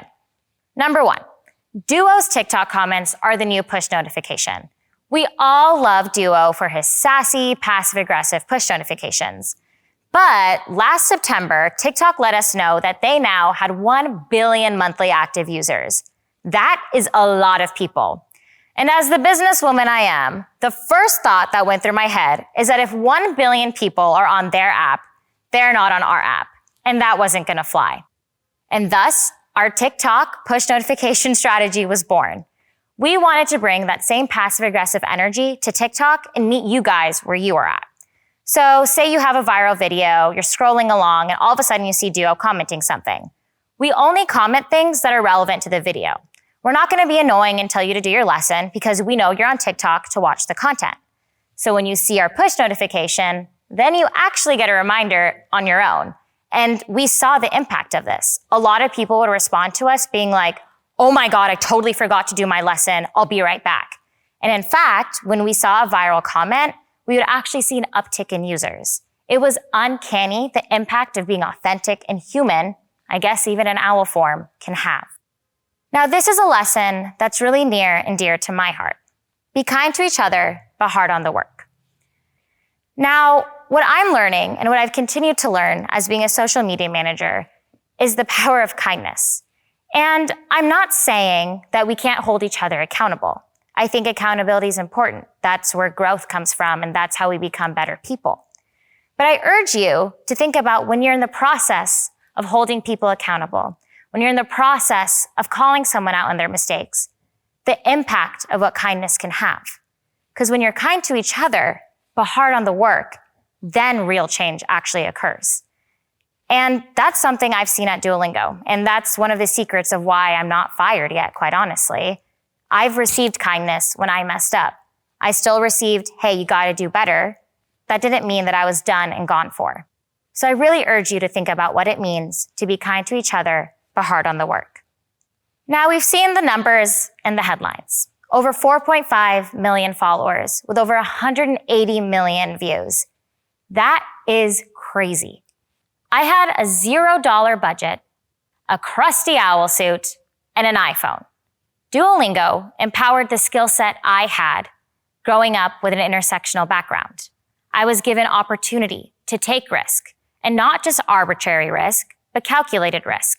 The same calculated risks I've taken my entire life as a first-gen immigrant kid. So I urge you to empower the kids with the intersectional backgrounds to think about what it means to take risk in your life, and risk that can actually lead to positive impact and a little bit fun in the world. After all, your road to success can be different and unique no matter who you are and where you come from. You got this. Thank you.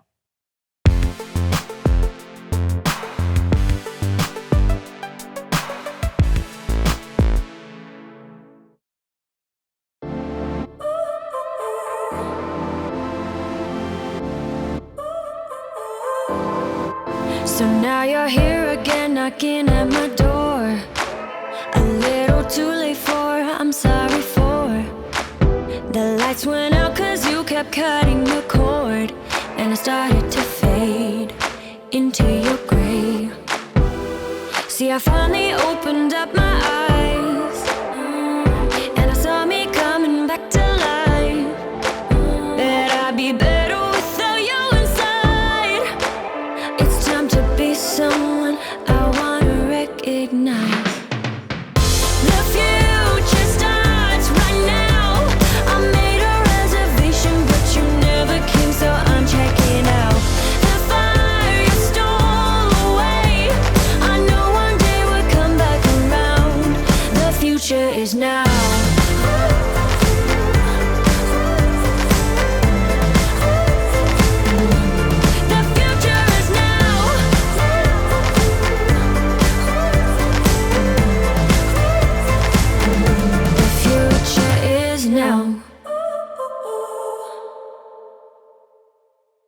제가 실제로 이렇게 말을 잘하는 편은 아니어서 되게 몸을 오히려 쓰고 춤을 추는 방식을 저는 사실 더 좋아하는 것 같아요.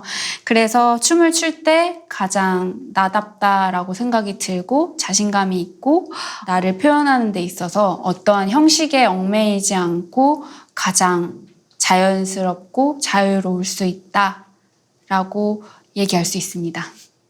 저는 서울에서 태어나서 인천으로 7살에 이사를 가게 됐어요. 서울은 이제 생각하면 길이 되게 복잡하고 어려운 곳? 어렸을 때는 저한테는 그랬어요. 제가 자란 인천에서는 댄스 학원이 정말 없었어요. 서울에 가면은 조금 더 많은, 그리고 전문적으로 하는 학원들이 있다는 거를 알게 되었고, 그래서 서울 하면은 좀 더 다양하고 전문적인 그런 공간이라고 저는 어렸을 때 생각을 하고 있었어요. 아무래도 서울에는 많은 기회가 제공이 되고 또 그 기회를 얻으러 오려는 다양한 사람들이 오다 보니까 다른 이런 지방이나 작은 도시들에 비해서 좀 더 다양하게 배울 수 있고 경쟁도 또 그래서 또 치열하고 그런 부분이 있죠.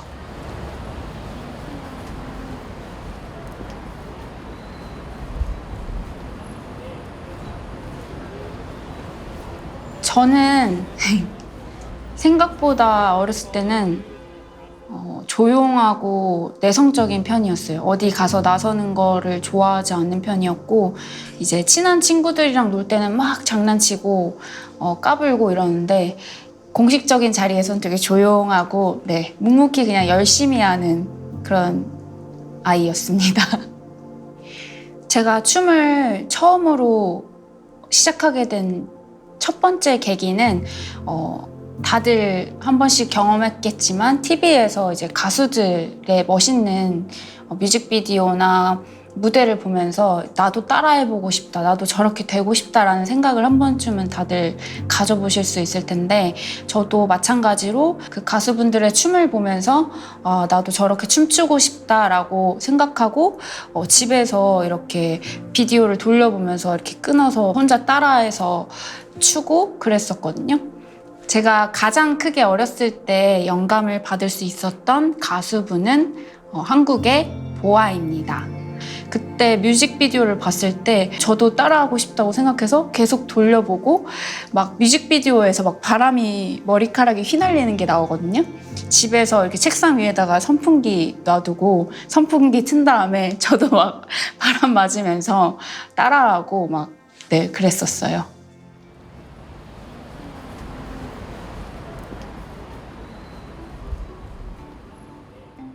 어느 날 쇼트 프로그램에 나간 김연아 선수의 기사를 보게 됐어요. 그 무대가 저한테 되게 큰 영감과 전환점이 된 것 같아요. 자신감을 가지고 자기가 몸을 맡기는 그 모습을 보면서 저는 되게 큰 영감을 받았고, 우리나라를 세계를 알리진 못하더라도 내가 하고 싶은 일은 확실하게 했으면 좋겠다라는 생각을 그때 처음으로 강하게 받았습니다. 제가 춤을 전문적으로 시작하게 된 계기는 그렇게 김연아 선수를 보면서 내가 그냥 마냥 대학을 일반 공부로 아무 목적 없이 갈 게 아니라 한번 대학이 있는지 찾아보자 라고 생각해서 개인 레슨 10번을 받아서 대학에 붙을 수가 있었고 더 전문적으로 춤을 배우게 되었습니다. 다른 학교에 비해 저희 학교의 특색이 스트릿 장르와 이제 탭을 같이 배울 수 있었거든요. 그래서 대학을 졸업을 하고 학과장님이 저에게 팀에 같이 활동을 하지 않을래 권유를 해주셔서 한 3년, 4년 함께 하다가 어느 날 탭슈즈를 신으면 발이 너무 통증이 오기 시작했을 때가 있었어요. 그때 그래서 더 이상 탭슈즈를 신지 못하고 탭댄스를 추면 안 되겠다라고 생각이 들어서 탭을 그만둬야 했고, 그래서 발이 아파서 춤을 추고 있지 못할 때 제가 뭔가 하고 싶은 게 뭐가 있지 했을 때 제가 어렸을 때도 또 관심이 있었던 부분이 연기를 하는 부분이었어요. 그래서 연기를 하고 싶다. 그럼 발을 쉬면서 연기를 배우자라는 생각에 연기를 배우고 있었는데 이제 그때 선생님이 저한테 얘기해 줬어요. 안무의 장르는 너가 연기를 하고 싶으면 연기를 하면서도 춤을 출 수 있는 장르다. 그러니까 너가 더 자신 있고 잘할 수 있는 춤을 연기와 함께 해봐라 라고 권유를 해줘서 저한테 그게 되게 영감이 많이 됐고, 그러면 내가 지금 이도저도 아니게 할 게 아니라 내가 더 잘하는 춤을 더 계속 이어가야겠다라고 생각을 하면서 지금 하고 있는 제 안무 스타일의 형태를 이제 처음으로 시작할 수 있게 되었어요. 5, 6, 7, 8. 야, 몸을 봐. 5, 6, 7, 8. 1, 2, 3, and 4. 5, 6, 7, 8. 우선은 제가 안무를 짜려고 할 때 어떤 것에서 시작이 되냐면 제 안에 내적 동기나 이런 에너지를 통해서 안무를 짜야겠다라는 마음이 들고, 거기에서 한 단계 발전하면 노래를 찾게 되고, 그 노래를 찾은 가사를 보게 되고, 그 다음에 그 가사를 보면서 이게 나의 상황이라면, 이게 나라면 난 어떻게 이 가사를 해석하고 의미를 부여하고 받아들일 수 있을까를 생각해 본 다음에 그 안에서 이제 움직임을 찾게 되는 것 같아요. 골반이 이때. 저는 실제로 제가 티칭을 할 때 춤은 언어를 배우는 것과도 같다라고 되게 많이 얘기를 해요. 알파벳을 우리가 외우는 건 어떠한 아이솔레이션이나 이런 리듬, 바운스, 그런 종류를 아는 것과 같고, 또 단어를 외우고 그 의미를 생각하는 거는 동작의 방법, 그리고 올바른 자세, 춤선 이런 배우는 것들을 생각을 하고, 그 다음에 그 단어들로 문장을 만드는 거는 그 동작과 어울리는 흐름을 만드는 연습을 한다라고 얘기를 하고요. 문장이나 이야기, 그런 센텐스 같은 부분에 있어서는 그게 안무가 될 수 있겠죠? 네, 그게 안무라고 했을 때 내 안무를 친구들에게 던져주지만 그 안무를 의미를 받아들이고 생각하는 건 여러분들의 자유다. 단지 저는 그 문장을 던져줄 뿐 그 안에서 자신이 생각하고 표현하고 그리고 더 다르게 하고 싶은 게 있다면 더 도전해서 해봐라 라고 항상 얘기를 하고 있어요. 많은 학생들이 저는 아직 잘 못하기 때문에 자신이 없어요. 그래서 춤을 보여주는 게 너무나 두려워요 라고 얘기를 많이 해요. 그래서 저는 그 마음을 너무 잘 알고 있어요. 잘하기 전에 보여주는 내 모습이 부끄럽고 되게 두려울 거예요. 근데 그 모습이 없으면 나중도 없다고 저는 항상 얘기를 하거든요. 좋은 모습만 보이려고 하지 말고 엉성한 모습도 즐기면서 발전돼 가는 그 과정을 더 즐겨라. 처음에는 엉성하게 할 수도 있고 바보같이 할 수도 있지만 그 안에서 너가 정말 재밌고 그걸 잘할 수 있다고 믿는다면 점점 나아갈 것이고 언젠가는 꼭 반드시 좋은 모습으로 너가 춤을 출 수 있을 거다라고 얘기를 해요. 그래서 하지 않으면, 우리가 말을 하지 않으면 아무도 알지 못하잖아요. 그런 것처럼 추지 않으면 아무것도 이루어지지 않기 때문에 해야 한다라고 얘기를 해주고 그게 배움에 있어서 가장 큰 첫 발걸음이라고 저는 생각합니다.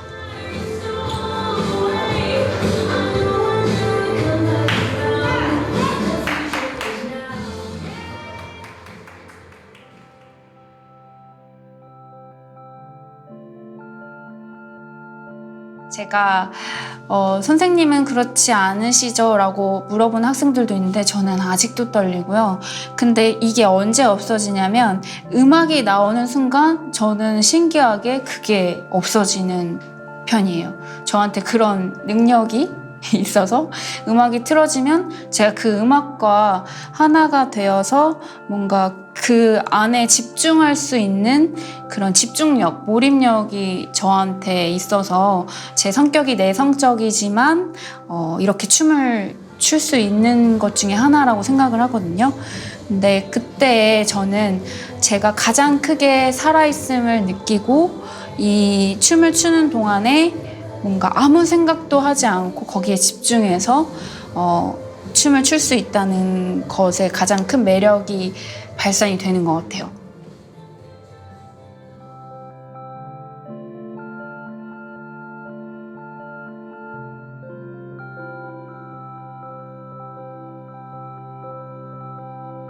지금 제가 모티프를 이렇게 따로 하게 된 이유는 그 당시에는 저는 제 하나만 생각했던 것 같아요. 저 스스로 오직 하나. 근데 지금은 저는 제 하나보다는 좀 더 넓게 시각을 넓혀서 저를 통해서 또 다른 댄서분들에게 좋은 경험이나 좋은 그런 일자리, 좋은 영향을 줄 수 있다면 너무 저에게는 행복한 일일 것 같아서 모티프 댄스를 만들게 되었습니다. 알겠죠? 그리고 한번 트라이 해보세요. 턴을 트라이 해보세요.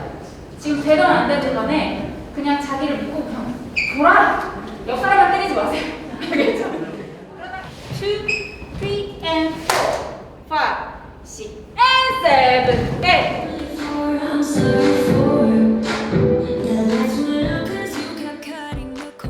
제가 춤은 대화와도 같다고도 많이 얘기하는데요. 혼자서도 우리가 말을 할 수 있지만 사실 말을 하는 이유는 서로 대화하고 상호작용을 하기 위함이잖아요. 춤도 혼자서 막 즐길 수 있지만 우리가 같이 했을 때 더 행복하고 에너지를 낼 수 있다고 생각합니다.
Okay, Lily, get ready. Duolingo's co-founder and CEO, Luis von Ahn, is going to chat with renowned chef Jose Andres, founder of World Central Kitchen. I'm sure they'll give us some food for thought. Did you have to? Really? I thought that one was good. And then Luis will give the annual State of Duolingo talk. We all look forward to that. But first, and I know how much you love music, Lily, we'll visit with Grammy-winning global music superstar Angelique Kidjo! I'm so excited! Aren't you? Yes! Oh, are you okay? I'm okay.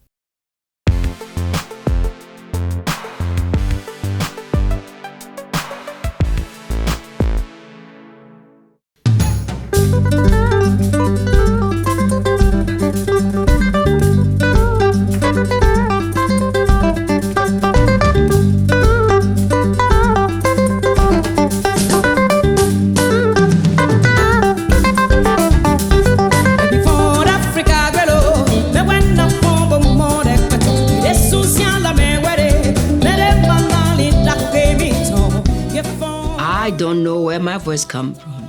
I wish I know. But that's the beauty of it.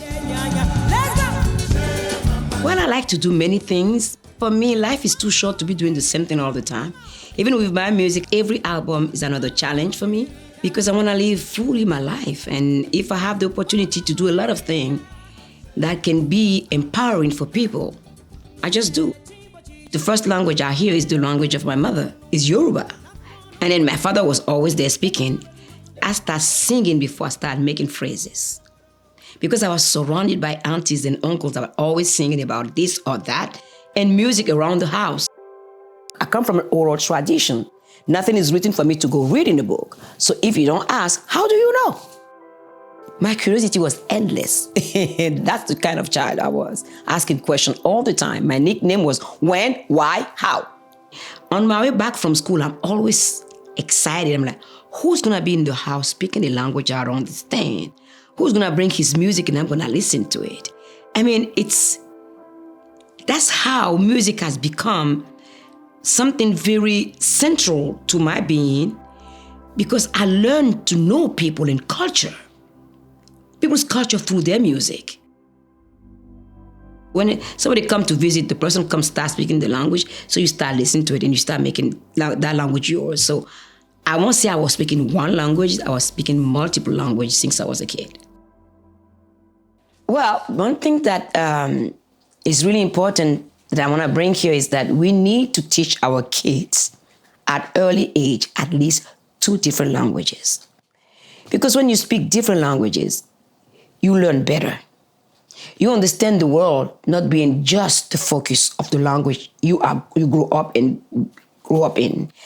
And where I am right now, at my age, I'm still learning language. I still want to learn more language. Because to make things clear, we need to speak people's language. And I think that we underestimate the importance of languages.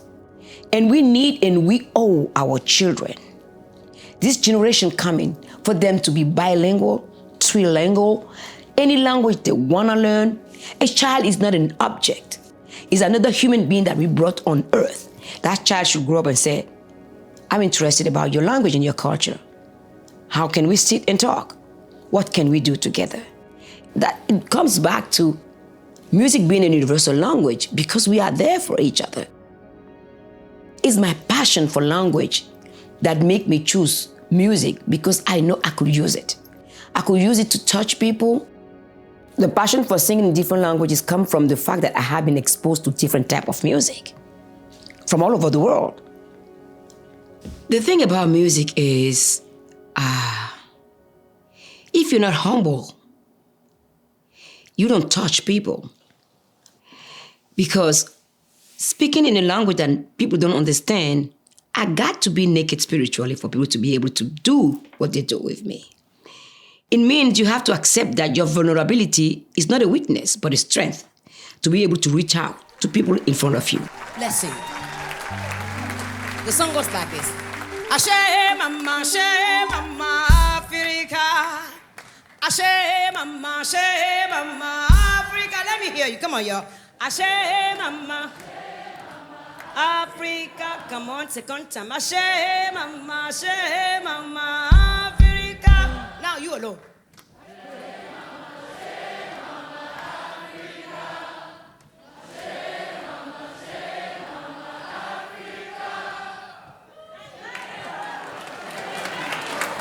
Are you for real?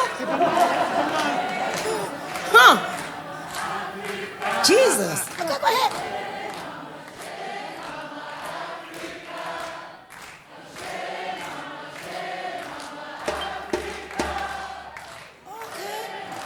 Okay.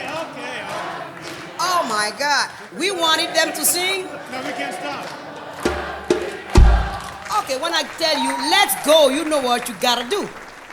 Every time I'm on stage, I have a vision. I have a vision of the world. The map of the world is there. People from different walk of life, different part of the world. And the only thing that we share together is that universal language that we have engraved in our DNA. We have 12 notes. And those 12 notes has no color, has no language. It is just there in our DNA, so engraved that you move without thinking. Because when you're singing in the public, in a concert, if you're alone home, you're doing it, nobody's seeing you, okay. But you're so mindful of yourself when you come to a concert. You don't want to do any of that. But the power of music help you get out of your comfort zone and go, the heck with it. I want to sing, I want to dance, I want to be part of this humanity. And that's what the power of music is. That's what music is for me. I mean, it's not about me. Music, I'm always at the service of music. Always.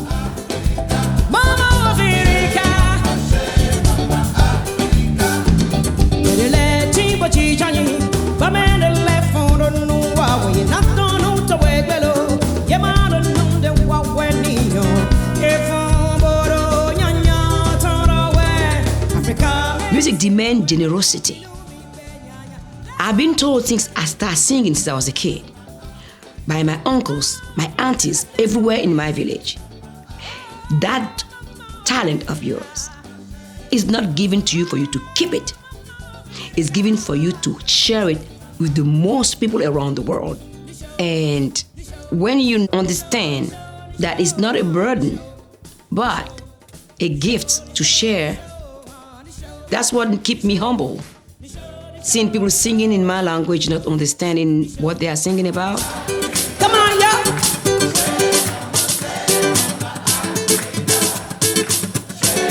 So my voice, where it come from, if you have any way to talk to God, go ask him, because I don't know. I don't know. Africa,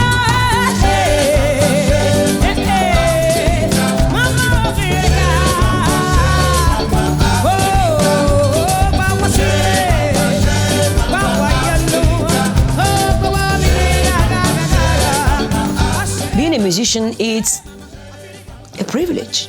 I say that. And I don't know what I'm gonna do if I can't sing anymore. I don't wanna even think about it. But being on stage for me is like being on heaven. I don't know what heaven look like. But if heaven look like that, the day I die, God is in for trouble.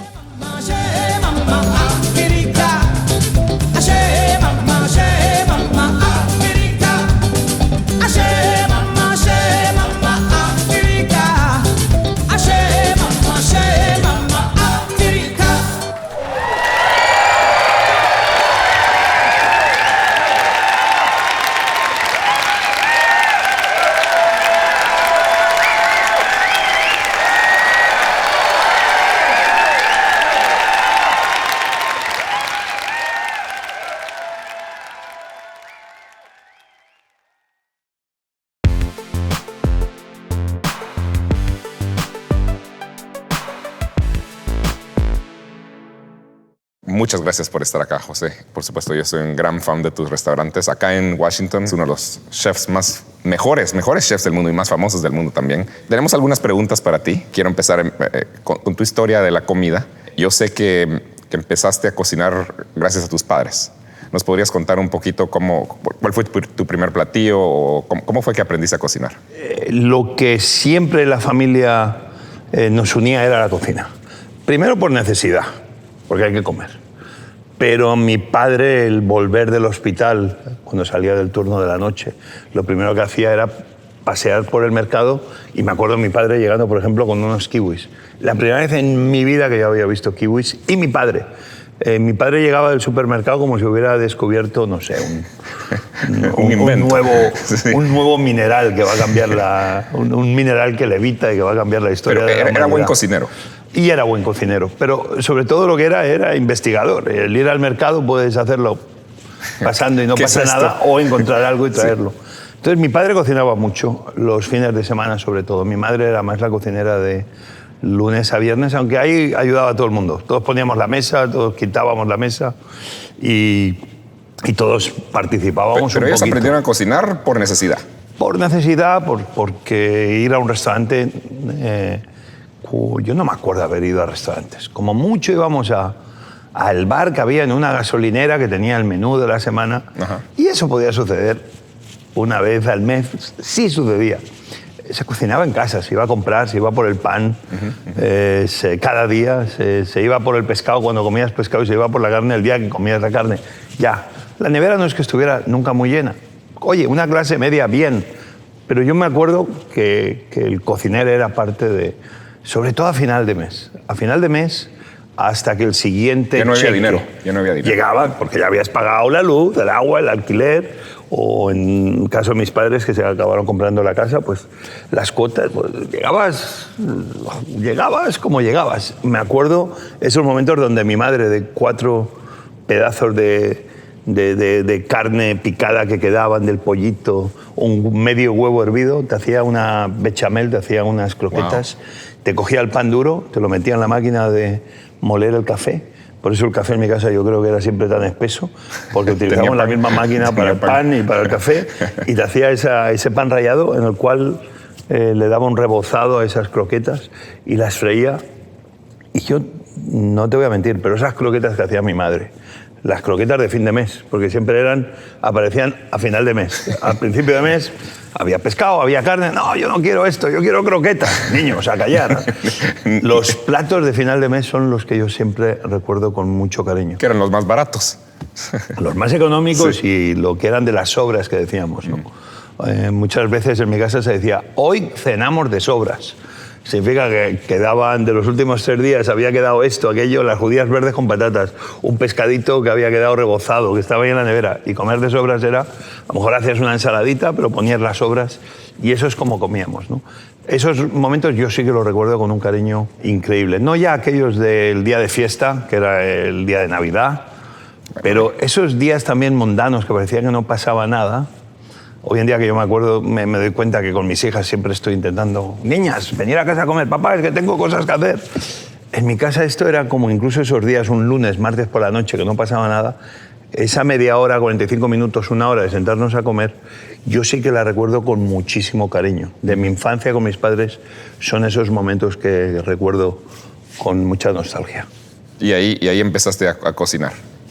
Ahí empecé a cocinar porque algo hacías. Mi padre era una persona para eso generosa, diría yo, en demasía.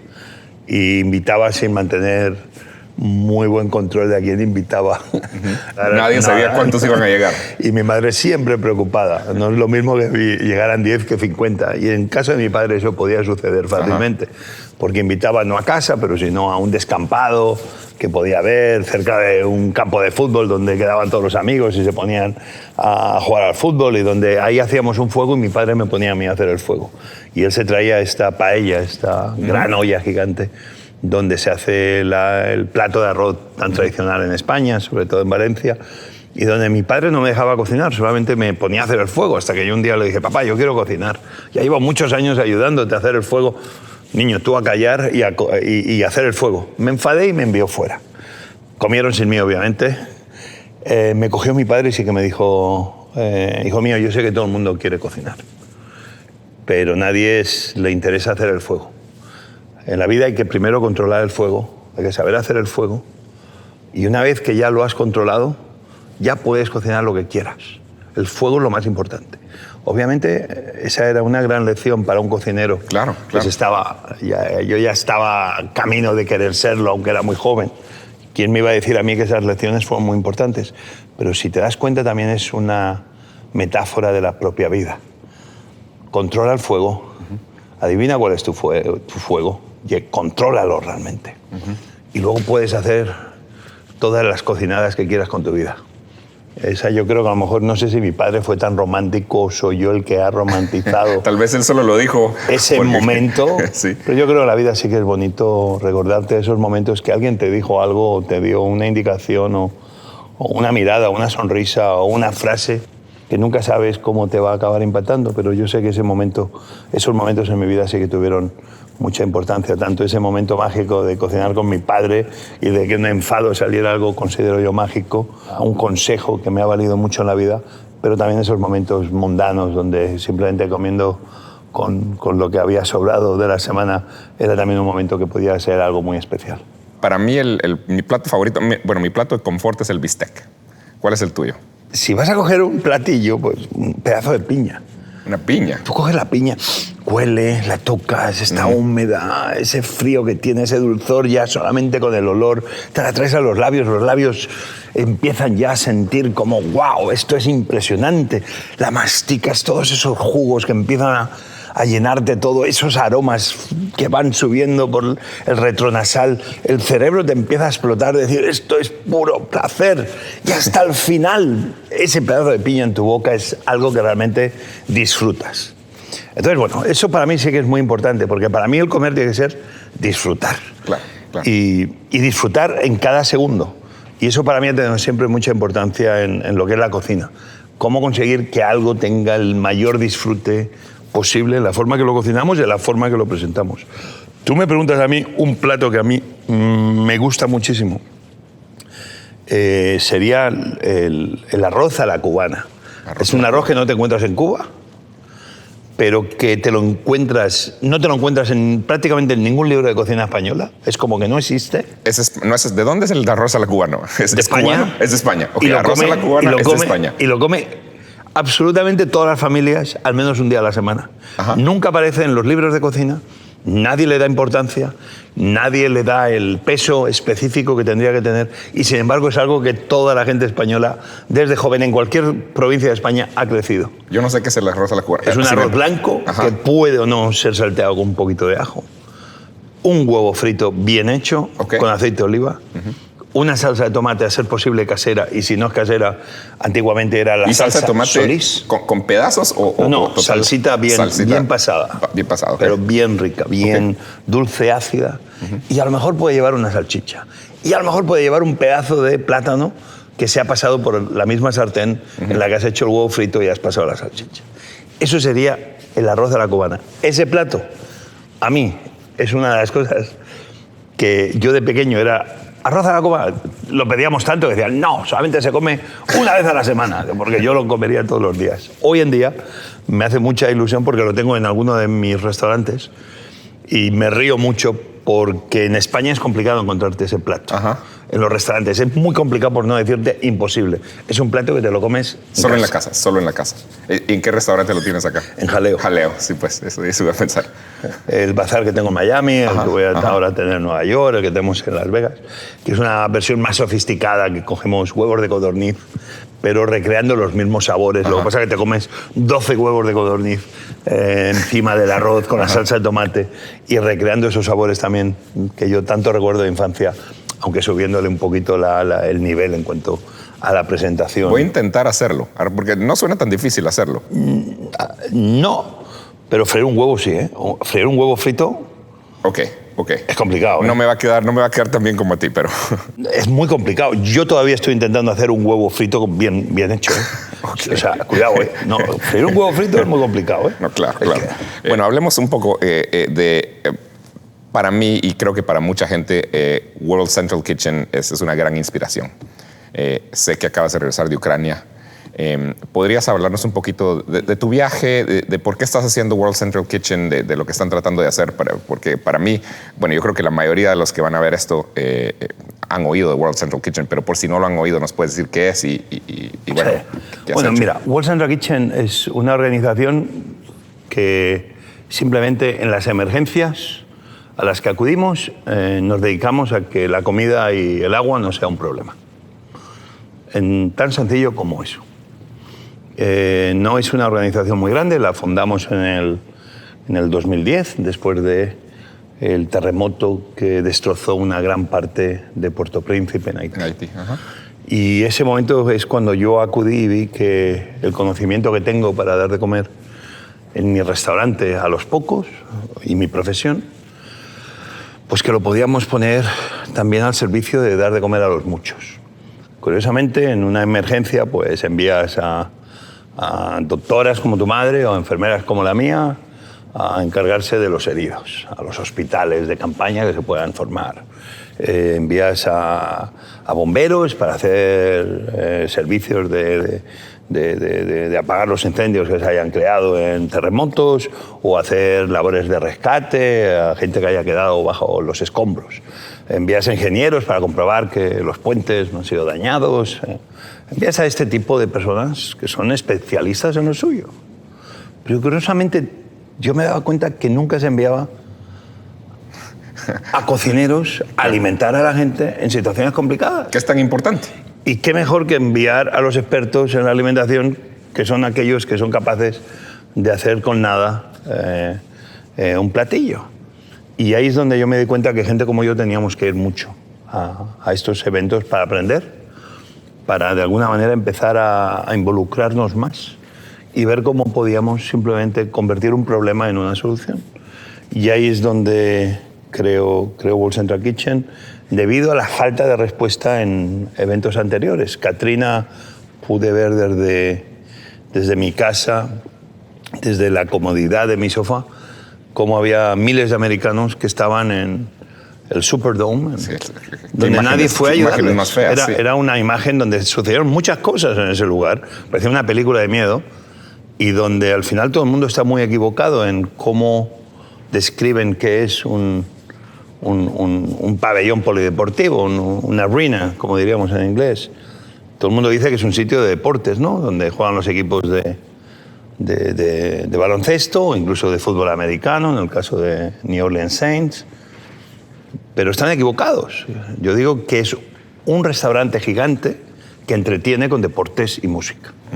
¿Por qué? Porque cuando tú vas hay un montón de lugares en los cuales puedes comprarte tu hamburguesa, tu ensalada, tu hot dog o tu vaso de vino, incluso Coca-Cola, ¿no? Y entonces si pones toda esa infraestructura al servicio de dar de comer a aquellos que lo necesitan, pues qué mágico es. Ahí sí que aprendí que lo más importante es aparecer y lo más importante es el conocimiento. ¿Quién va a tener más conocimiento de dónde hay cocinas, dónde hay cocineros y dónde hay alimentos? Pues la persona que se dedica a ella todos los días de su vida. Puedes poner ese conocimiento al servicio de los demás. ¿Me preguntas Ucrania? Pues fuimos porque había que ir. Estábamos siguiendo la guerra el momento donde parecía que Rusia iba a invadir, nunca fuimos pensando en Ucrania.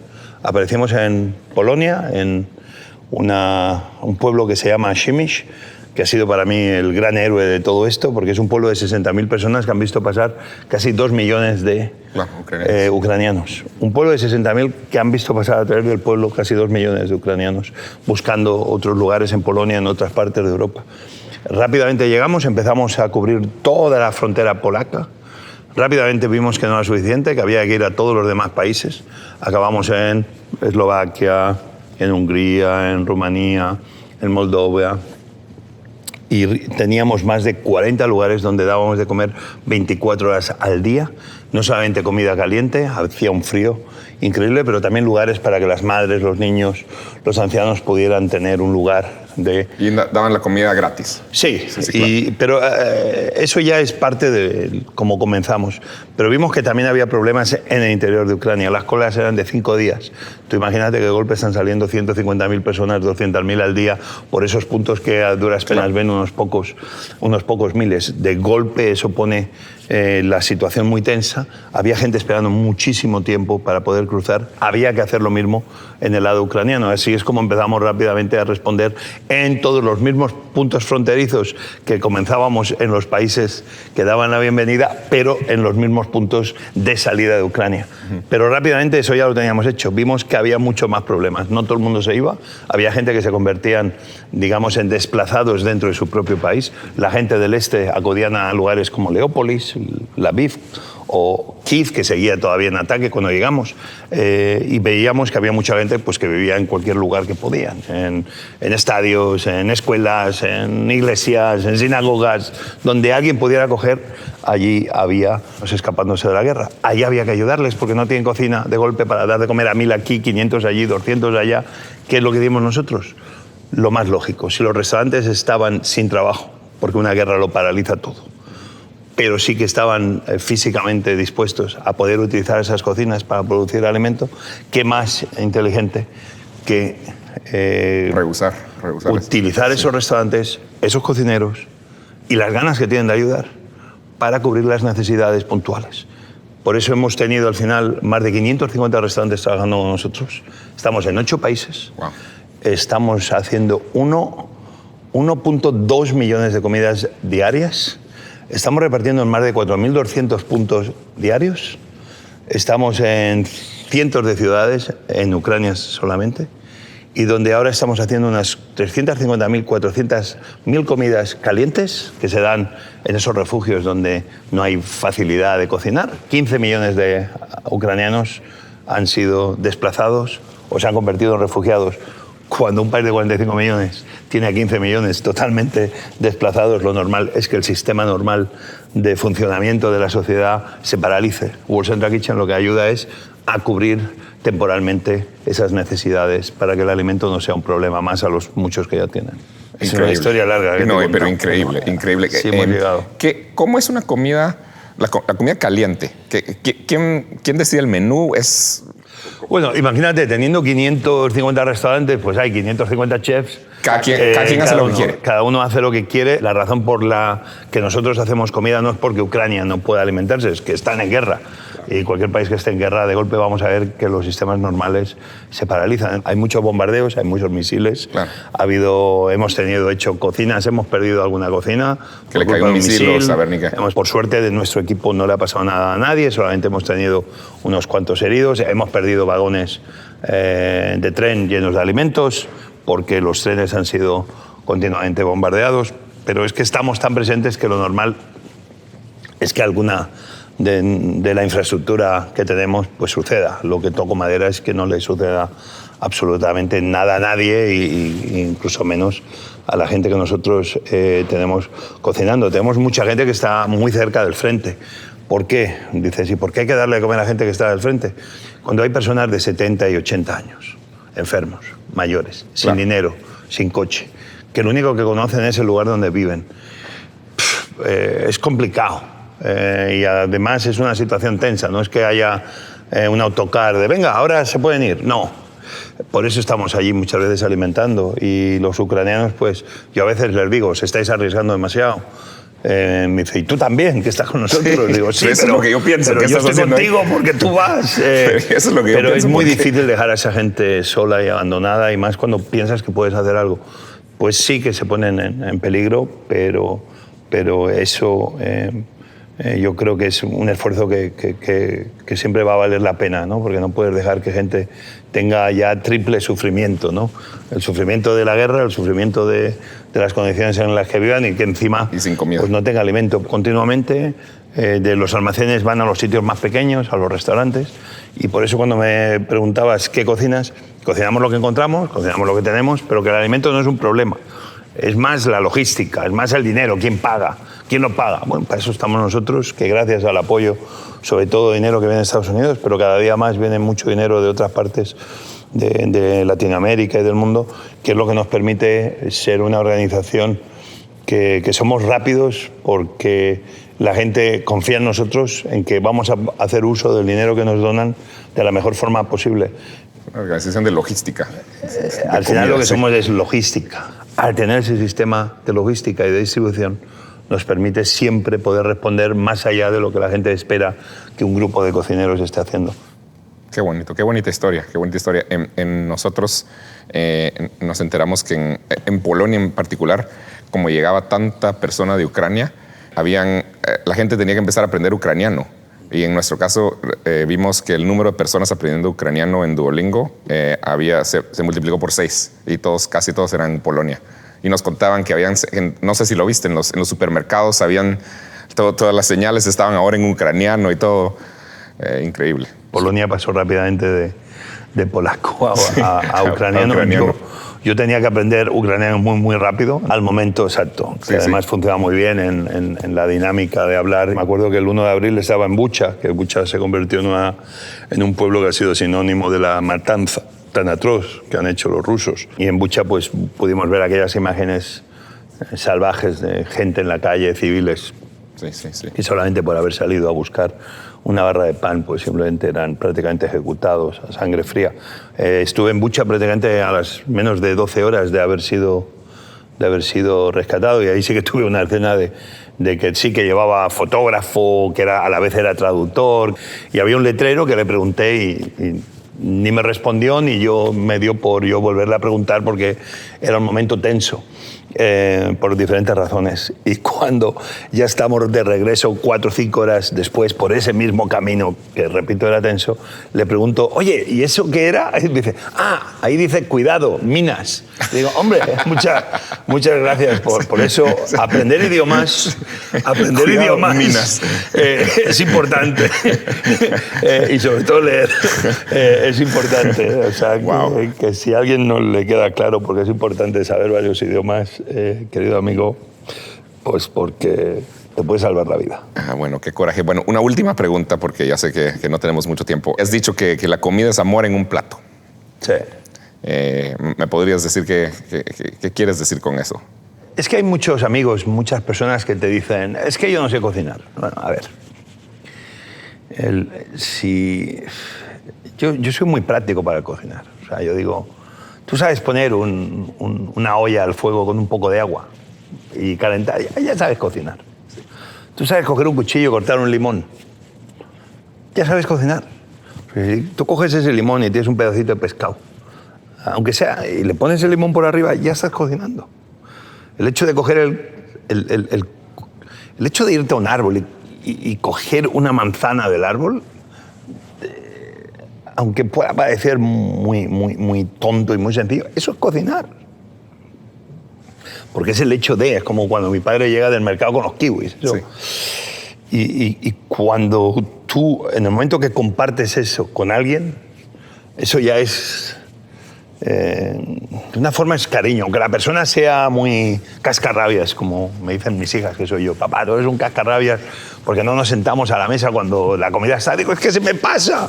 Una cosa es cocinar con amor y otra cosa es enfadarte porque la gente no le da tanta importancia a la comida como tú le das. Pero sí que yo lo vi con mi madre, lo vi con mis padres, lo veo yo con mi mujer, lo veo yo con mis hijas, mis amigos. Ese momento que alguien te cocina yo creo que es de lo más bonito que existe. Te tienes que acordar una cosa. El primer momento en nuestra vida, aunque somos inconscientes, somos demasiado pequeños, que recibimos un tangible, que es un tangible de vida, pero sí que es un tangible de amor. Es comida. Cuando nuestra madre nos coge en brazos acabados de nacer y se nos acerca al cuerpo y nos da su calor. Y si nuestra madre no puede, pues será nuestro padre o será la enfermera que nos va a dar la botella. Pero el primer tangible que recibimos es alimento. Y ese momento que una madre te trae y te da su calor y te da alimento y te envía ese mensaje de no te preocupes, ahí ya nos queda marcado en nuestro DNA de por vida. Y por eso, algo de lo que hacemos con gente a la que queremos agradar, o una forma de entablar contacto, es te invito a comer, te invito a cenar, te invito a mi casa, te voy a cocinar. Voy a traer una botella de vino. Y por eso las mesas son esos lugares donde muchas grandes relaciones acaban sucediendo. Mucho antes que en cualquier otro lado. Antes que en la cama, es en la mesa. Sí, usualmente. La mesa es donde las grandes amistades se forjan. Y donde también las grandes mentiras se forjan. Porque todos nos invitan a la gran comida del año, Thanksgiving, el Día de Acción de Gracias, y tú nunca oirás a nadie decir qué seco estaba mi pavo. Cuando todo el mundo sabe que estaba seco, todo el mundo va a decir qué rico estaba el pavo que me hizo mi abuela o mi madre. José, no hay un pavo que no esté seco. Bueno, el mío sí. Esto es tan fácil como aprender idiomas. Más fácil entonces aprender eso no idiomas. está tan fácil. Eso no está tan fácil.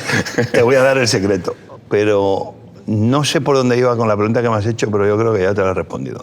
Sí, la comida es amor, la comida es amor. Resulta ser que la comida es amor. Sí, Pero bueno. el pavo, la mentira es verdad. Lo que tú has dicho, todos están secos. Y el que te diga es un gran mentiroso. Todos Pero están ¿ves? secos. ¿Por qué se miente? Por cariño y por respeto. Y yo siempre digo que si vas a mentir en algo, está bien que sea en un plato, sobre todo si alguien te lo ha hecho con cariño. Qué rico. Sí, bueno, José, muchísimas gracias por estar con nosotros y bueno, siempre es un honor hablar contigo. Gracias. Y gracias por todo lo que haces con World Central Kitchen. No, gracias a ti por acercar al mundo. Aunque hablemos diferentes idiomas y seamos una torre de Babel, al final, cuanto más idiomas habla uno, más unido se siente con el mundo. Y yo creo que si hay una forma de crear un mundo mejor con mesas más largas, es cuanto más idiomas todo el mundo hable, cuando más control tengamos de la expresión. Bueno, muchas gracias por estar con nosotros. Nada, hombre, a ti.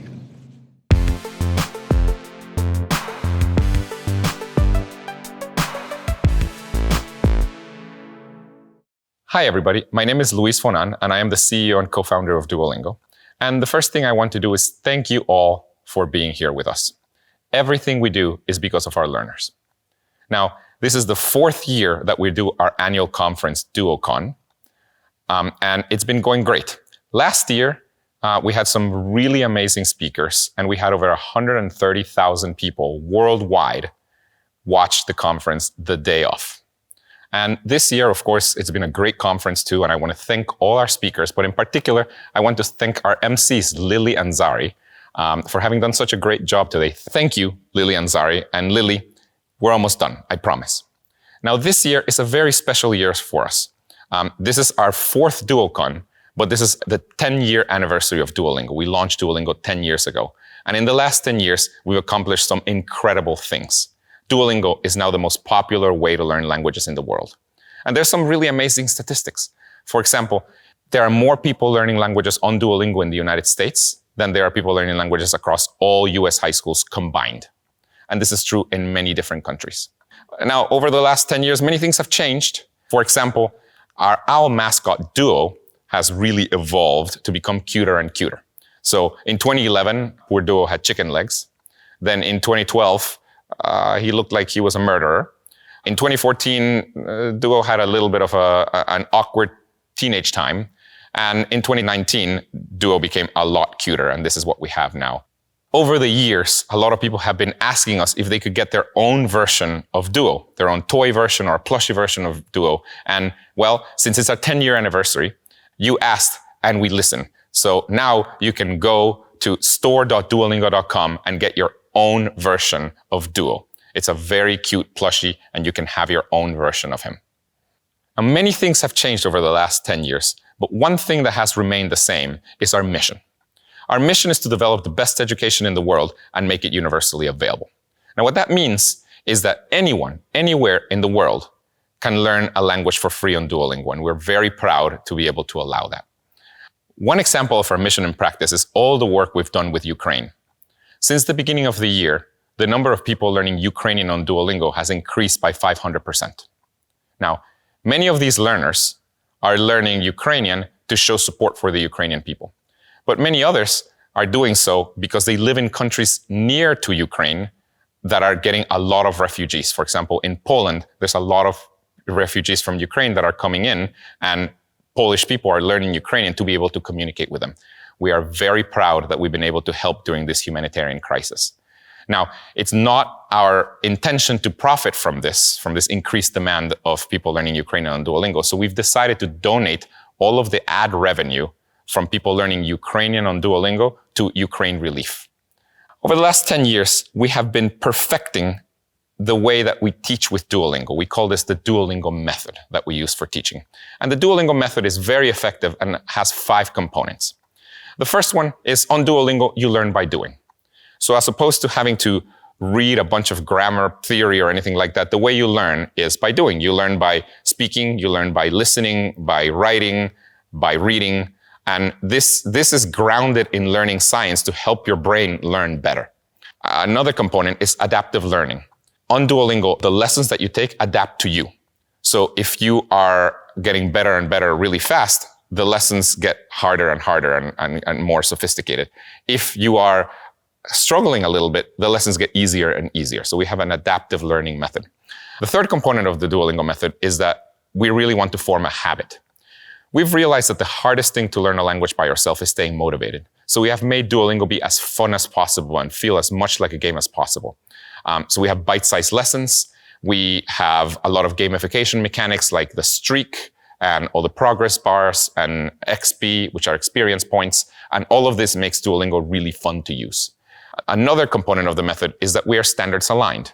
The Duolingo language learning app is aligned to the Common European Framework of Reference for Learning Languages, and that ensures that you are learning the things that matter when you're learning a language.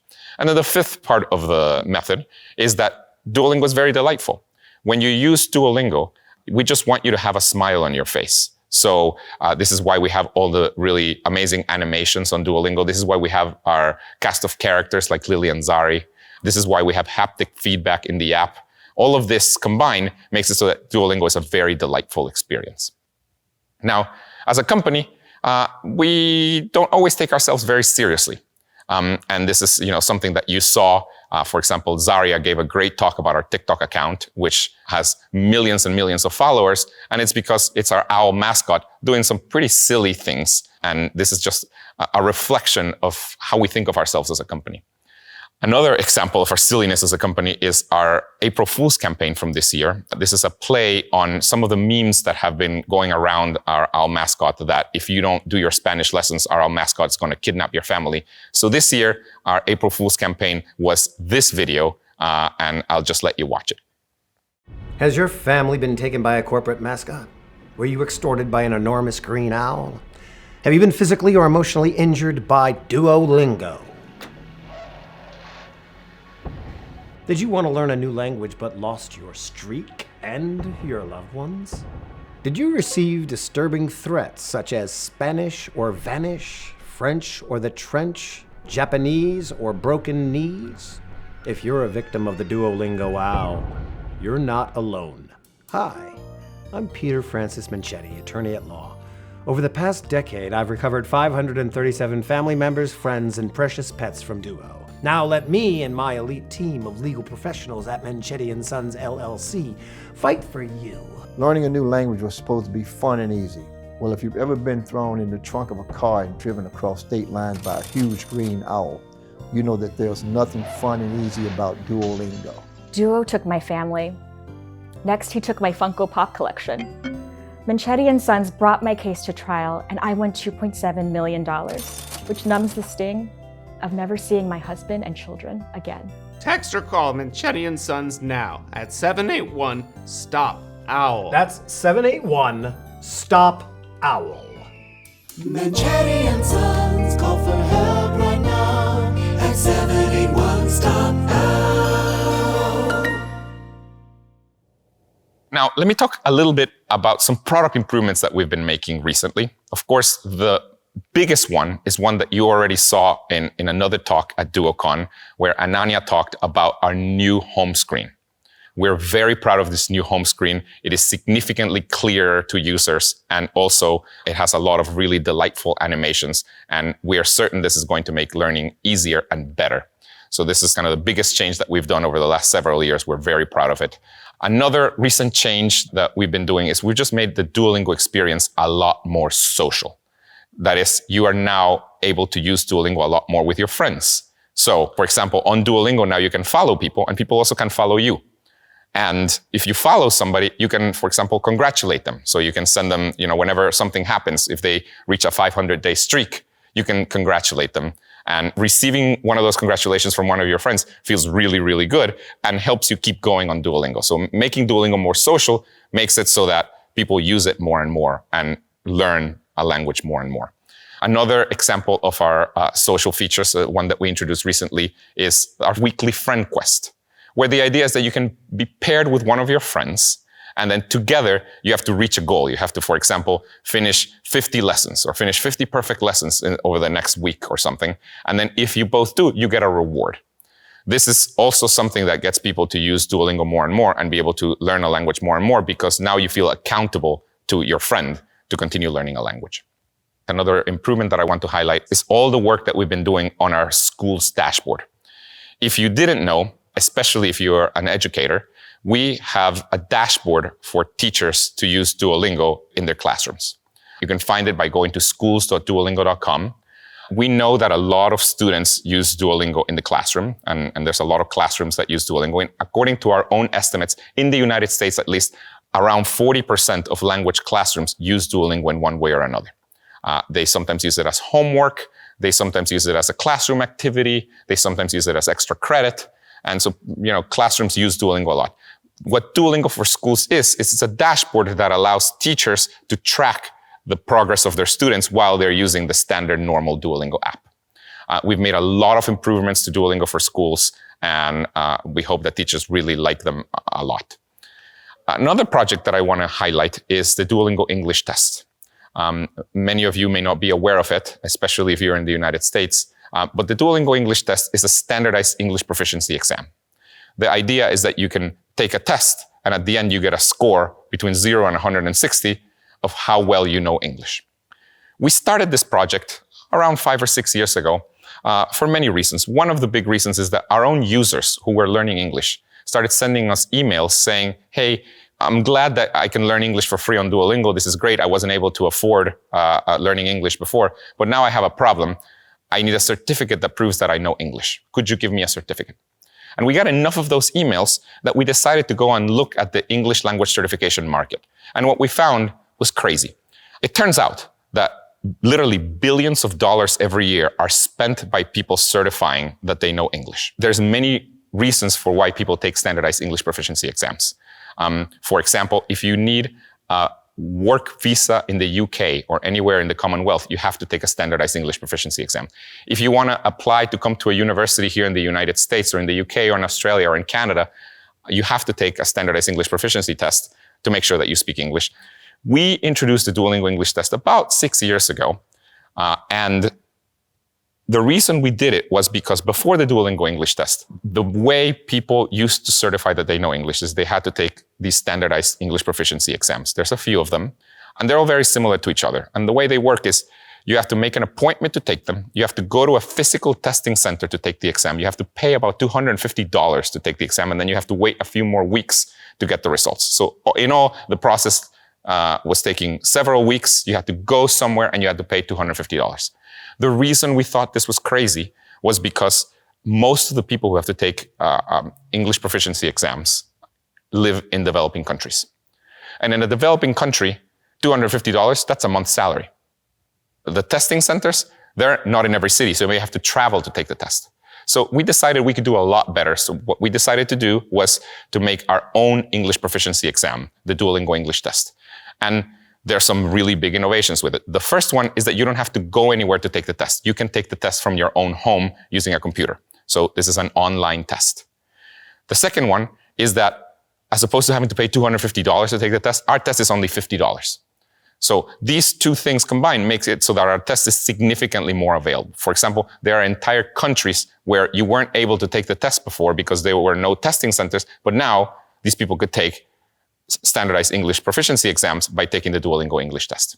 Since we launched the test about 5 years ago, we've gotten a significant number of organizations to accept the results of our test. By now, 4,200 different institutions accept the results of the Duolingo English test. This includes many, many universities. In the United States, for example, most universities that you've heard of accept the results of the Duolingo English test.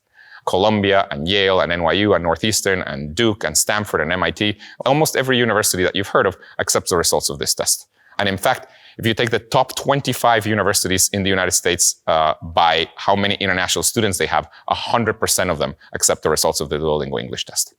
This is something that we're extremely proud of. Now, also related to our mission and related to the Duolingo English test, we're really proud that we recently announced a partnership with the UN Refugee Agency, UNHCR, in which we are helping refugees come to college to the United States or the UK or Canada or Australia. Refugees, of course, have a very hard time going to college. In fact, it is estimated that only 3% of refugees go to the university. We want to fix that. And one of the blockers was that, particularly for going to a university, like in the US or the UK, one of the blockers was that refugees could not take standardized English proficiency exams. But now they can, because they can take the Duolingo English test, and also we're giving fee waivers for them to take it. And we're going even a step further. We're hiring college counselors to help refugees get into universities here in the United States or in the UK. So this is something that we're very proud of too. Now, let me talk about some new courses. So recently, we launched Zulu, so now you can learn Zulu on Duolingo. And pretty soon, we're going to launch a few more. So we're about to launch Cantonese for Mandarin speakers. So if you're a speaker of Mandarin, you will now be able to learn Cantonese on Duolingo. We're about to launch English for Bengali speakers. So this is big in particular in India, so we're going to have a lot more people in India be able to learn English. So we're very excited about all of these languages. And that's it. Thank you so much for spending your time today with us and learning more about our company, and see you next year. Well, that brings DuoCon 2022 to a close. Many thanks to all of our speakers and to all of you for joining us. I hope you enjoyed it as much as we did. I didn't not have fun. And you were right about connecting through a universal language. Right? Math, dance, food, music. They're all ways we can come together, communicate, understand each other, and celebrate being human. Don't forget, you can watch DuoCon anytime on YouTube. And now, we'll say so long. Till next time. Ciao. Goodbye. Shalom. Adios. Thank you for coming. Auf Wiedersehen. Adios. See you next year.